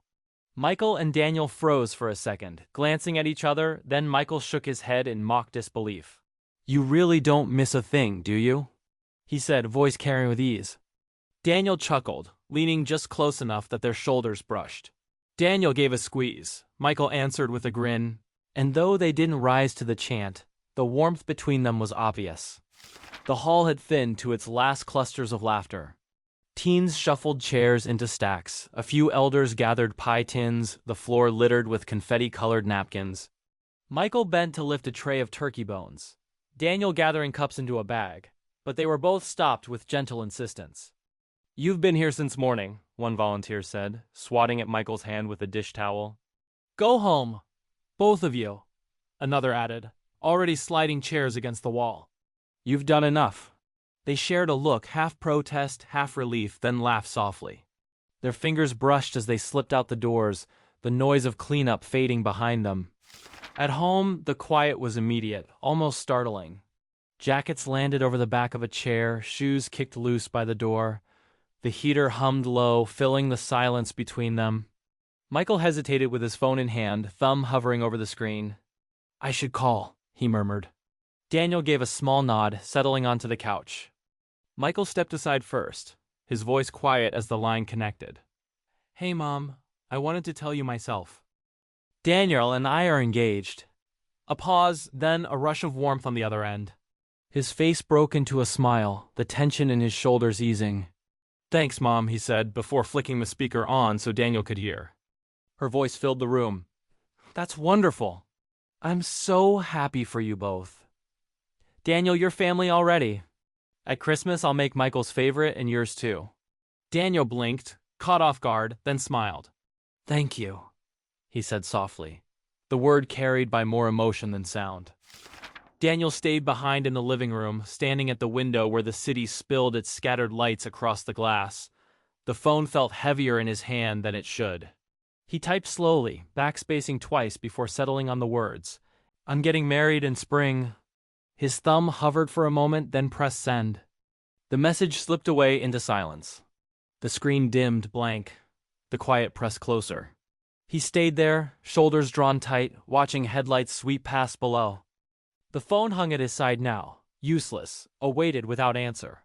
From behind him came the soft tread of bare feet against wood. Michael's reflection appeared faint in the glass before his voice reached him. "What are you thinking?"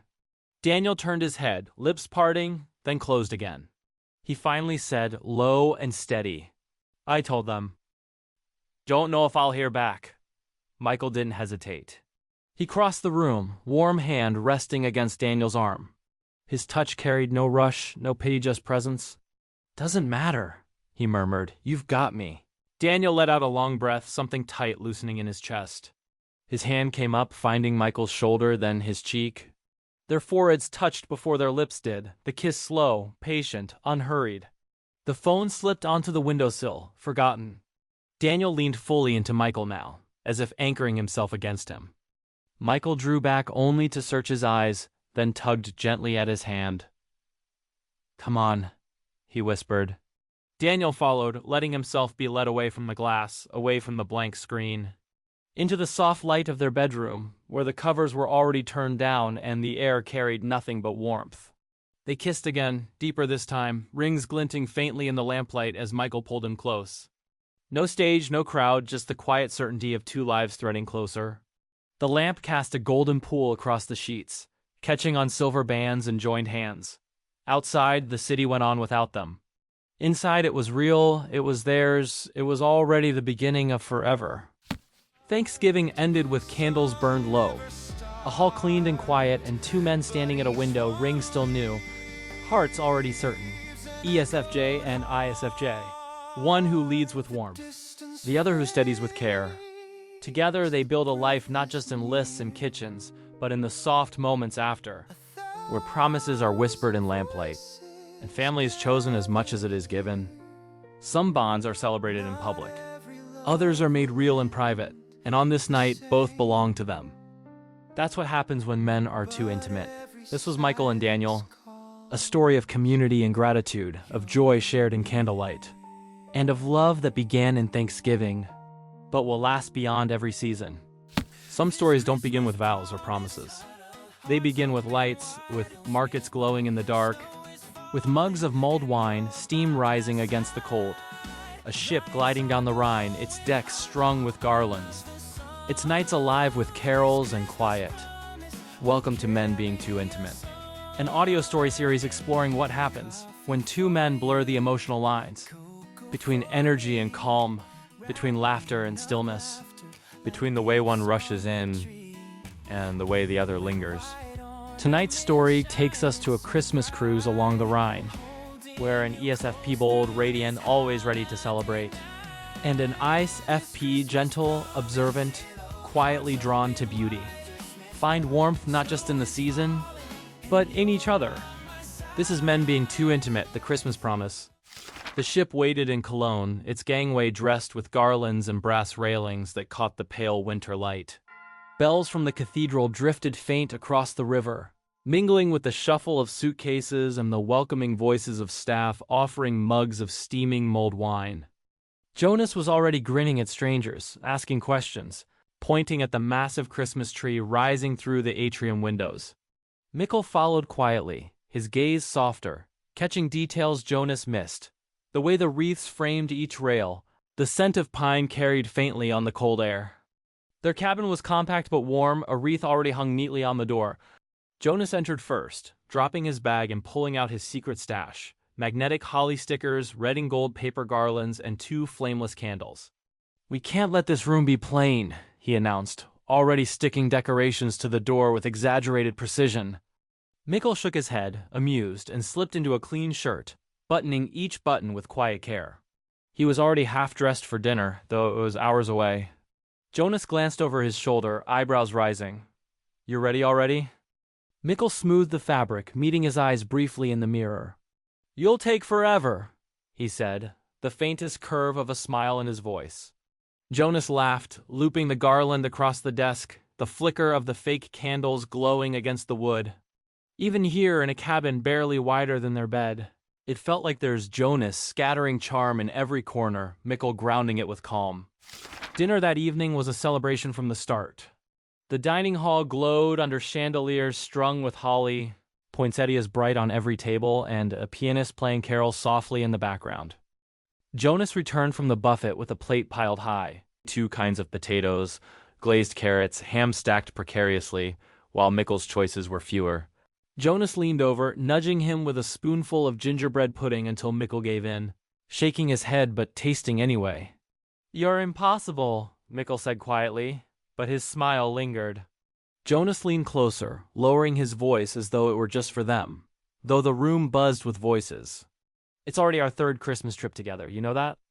Mikkel's fork stilled for a moment. "Has it been 3? Stockholm, then Vienna, now this." Jonas's grin widened. "It's becoming our thing." Mikkel set his fork down, watching Jonas more than the lights around them. "It doesn't have to be a thing." Jonas tilted his head, playful but waiting. The atrium shimmered with garlands and glass as they walked back toward the deck later, the ship now gliding steadily down the Rhine. The night air was cold, their breath rising into the dark. Villages passed on the banks, windows glowing faint and warm. Jonas pulled Mikkel close, tucking him under his arm against the chill. They stood that way for a long while, the hum of the ship beneath their feet, the river stretching endless and calm. Mikkel whispered, almost to himself, 40 months and it still feels new. Jonas pressed his forehead lightly to Mikkel's temple. Then let's keep making it new. The river moved on, lights trailing behind them, but neither man looked down. They stayed pressed together, Christmas warmth steady against December cold. Breakfast had ended, the clink of plates fading into the ship's steady hum as it moved down the Rhine. Back in their cabin, Mikkel sat by the small window with a mug of coffee warming his hands. Jonas sprawled across the bed with a steaming cup of cocoa, topped with a mountain of whipped cream from the buffet.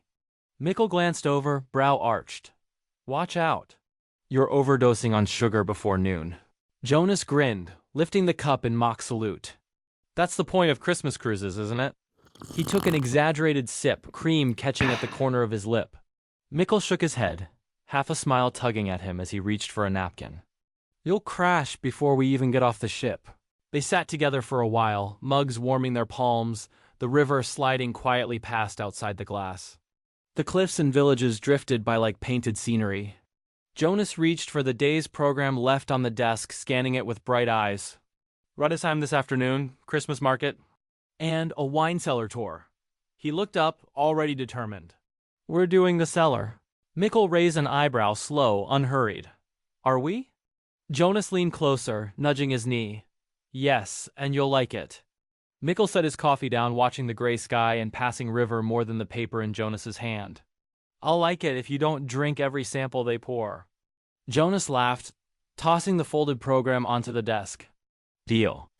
The lanes of Rudesheim curled with lights and music, stalls glowing with sugared almonds, steaming sausages, and mugs of glow wine that left the air heavy with spice. Jonas darted from one to the next, unstoppable. He reached for another tray of free samples, little wedges of Christmas stolen dusted with sugar when Mikkel caught his wrist. Enough, you've already had 3. Jonas flashed a grin. That's because the first 2 weren't conclusive. I needed a proper taste test. Mikkel rolled his eyes, tugging him along. Jonas was already halfway to the next stall when Mikkel sighed, muttered something about needing the restroom. Jonas ducked toward the restroom, tossing over his shoulder. Don't run away. I'll be quick. Mikkel stayed, weaving through a row of ornament stalls. His fingers brushed a series of glass baubles, delicate spheres in frosted silver, pale blue painted with snowflakes. He lingered on one in particular, deep cobalt with a swirl of white across its curve, imagining it against the blue and white tree waiting back home. Still, he hesitated. He always took his time, weighing every choice until it felt right. When Jonas returned, he was carrying far too much. Roasted chestnuts spilling from a cone, 2 steaming mugs of glow wine in boot-shaped souvenir cups, and, tucked under his arm, a small bag with something folded inside. His grin was unstoppable. I told you not to overdo it, Mikkel said, glancing at the chestnuts. Jonas offered one anyway, shrugging. You weren't here to stop me. Then he lifted the mugs proudly. Free souvenirs. One for you, one for me. Tell me I'm not brilliant. Mikkel shook his head, eyeing the overstuffed bag. What did you buy now? Jonas pulled it open just enough to reveal a flash of red fabric trimmed with white fur. A pair of Santa-themed underwear, ridiculous and festive. For the room, he said, eyes gleaming with mischief. Mikkel's brows arched high. You're impossible. Admit it. It'll look good, Jonas teased, then nudged the ornament stall where Mikkel had been standing. And you don't think I didn't notice? You've been circling that blue one for 10 minutes. Pick it. I'm paying.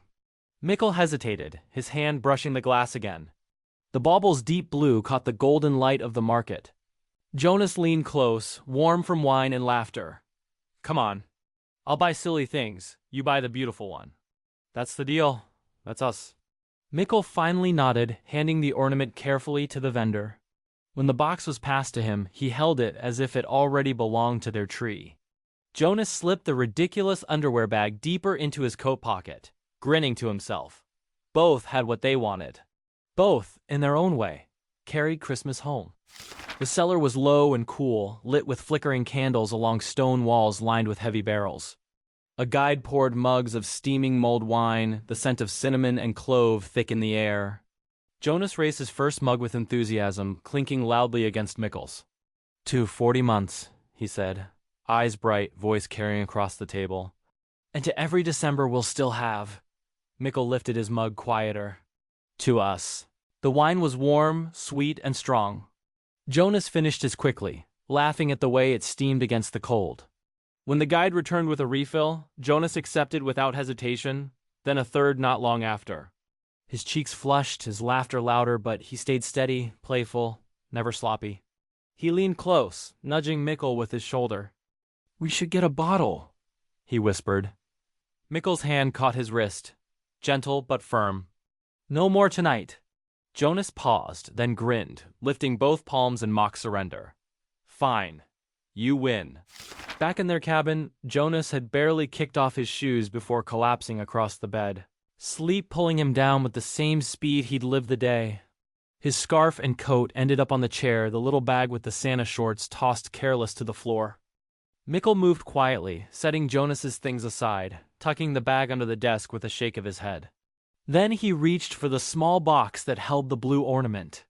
For a moment he turned it in his hand, the glass catching the dim cabin light.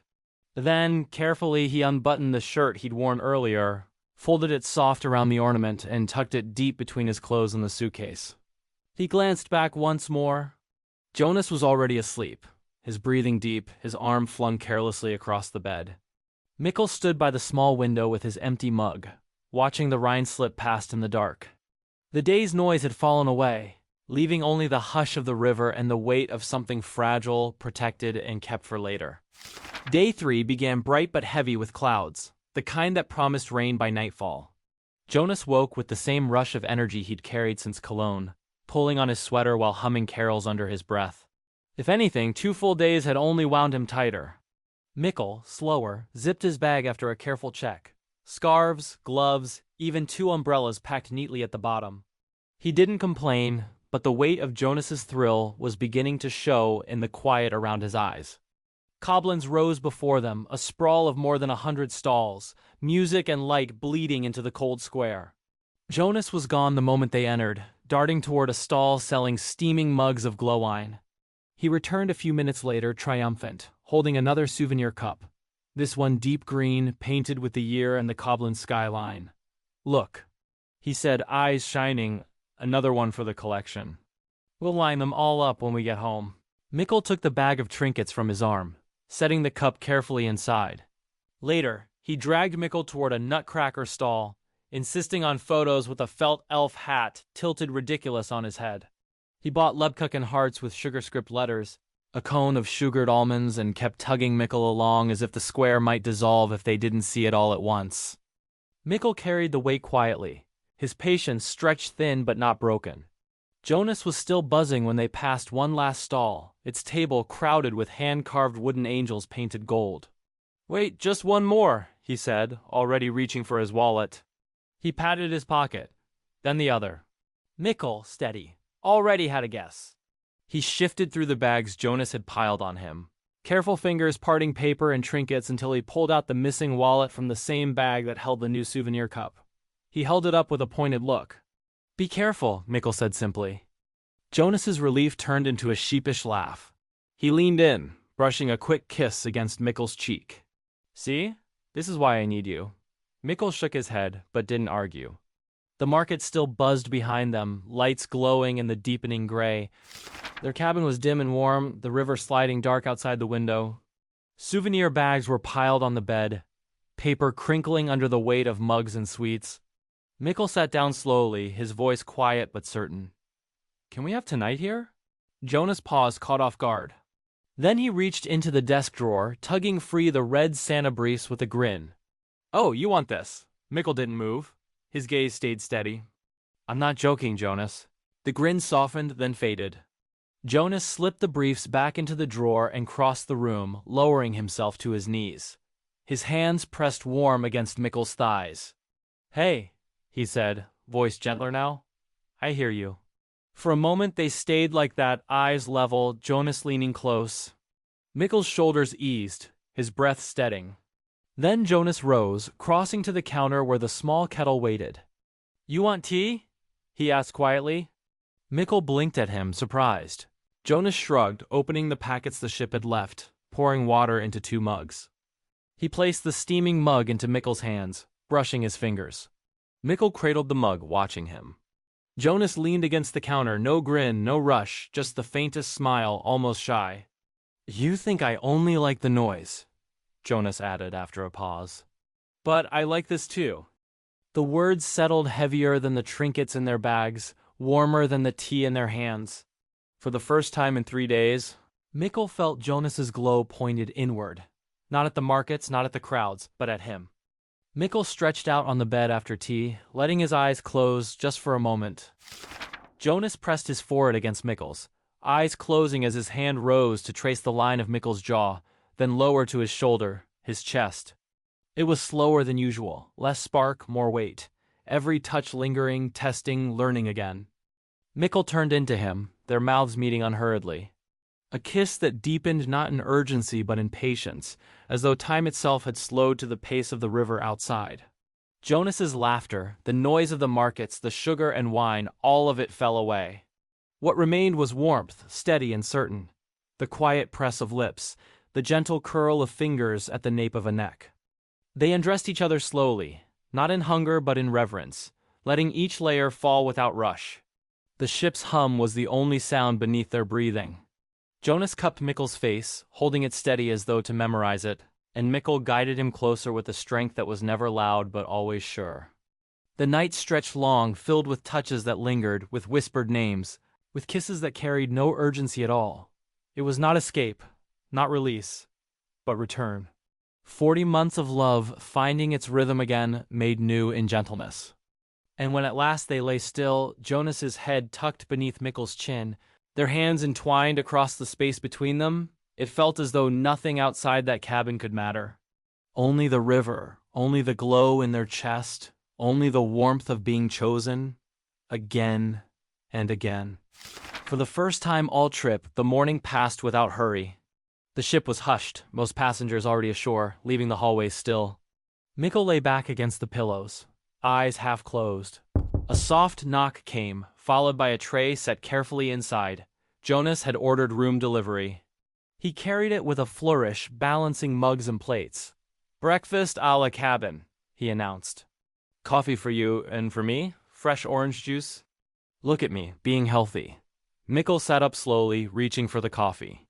Jonas perched at the end of the bed, tearing into a croissant with his hands. "See?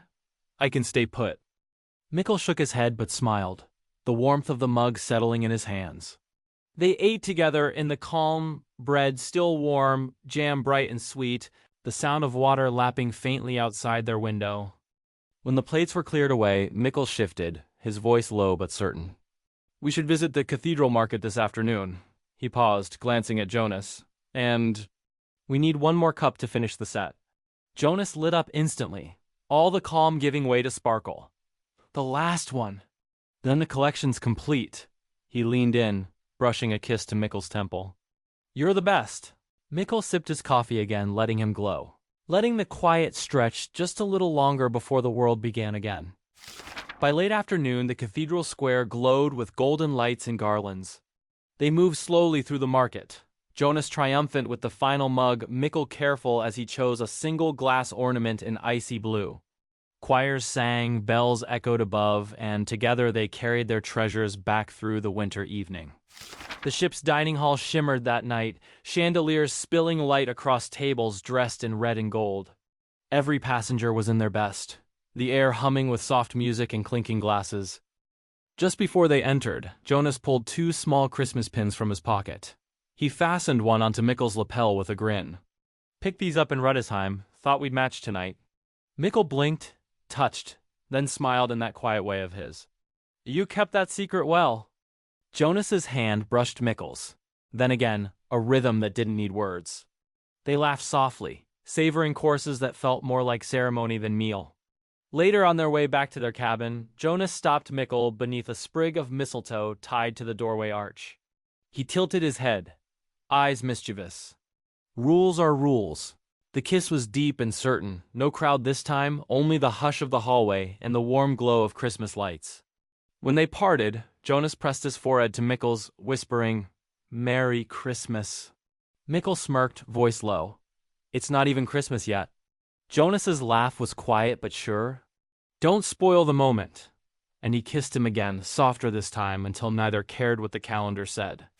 The ship eased back toward the dock under a pale December sky, the last morning quiet with the weight of farewells.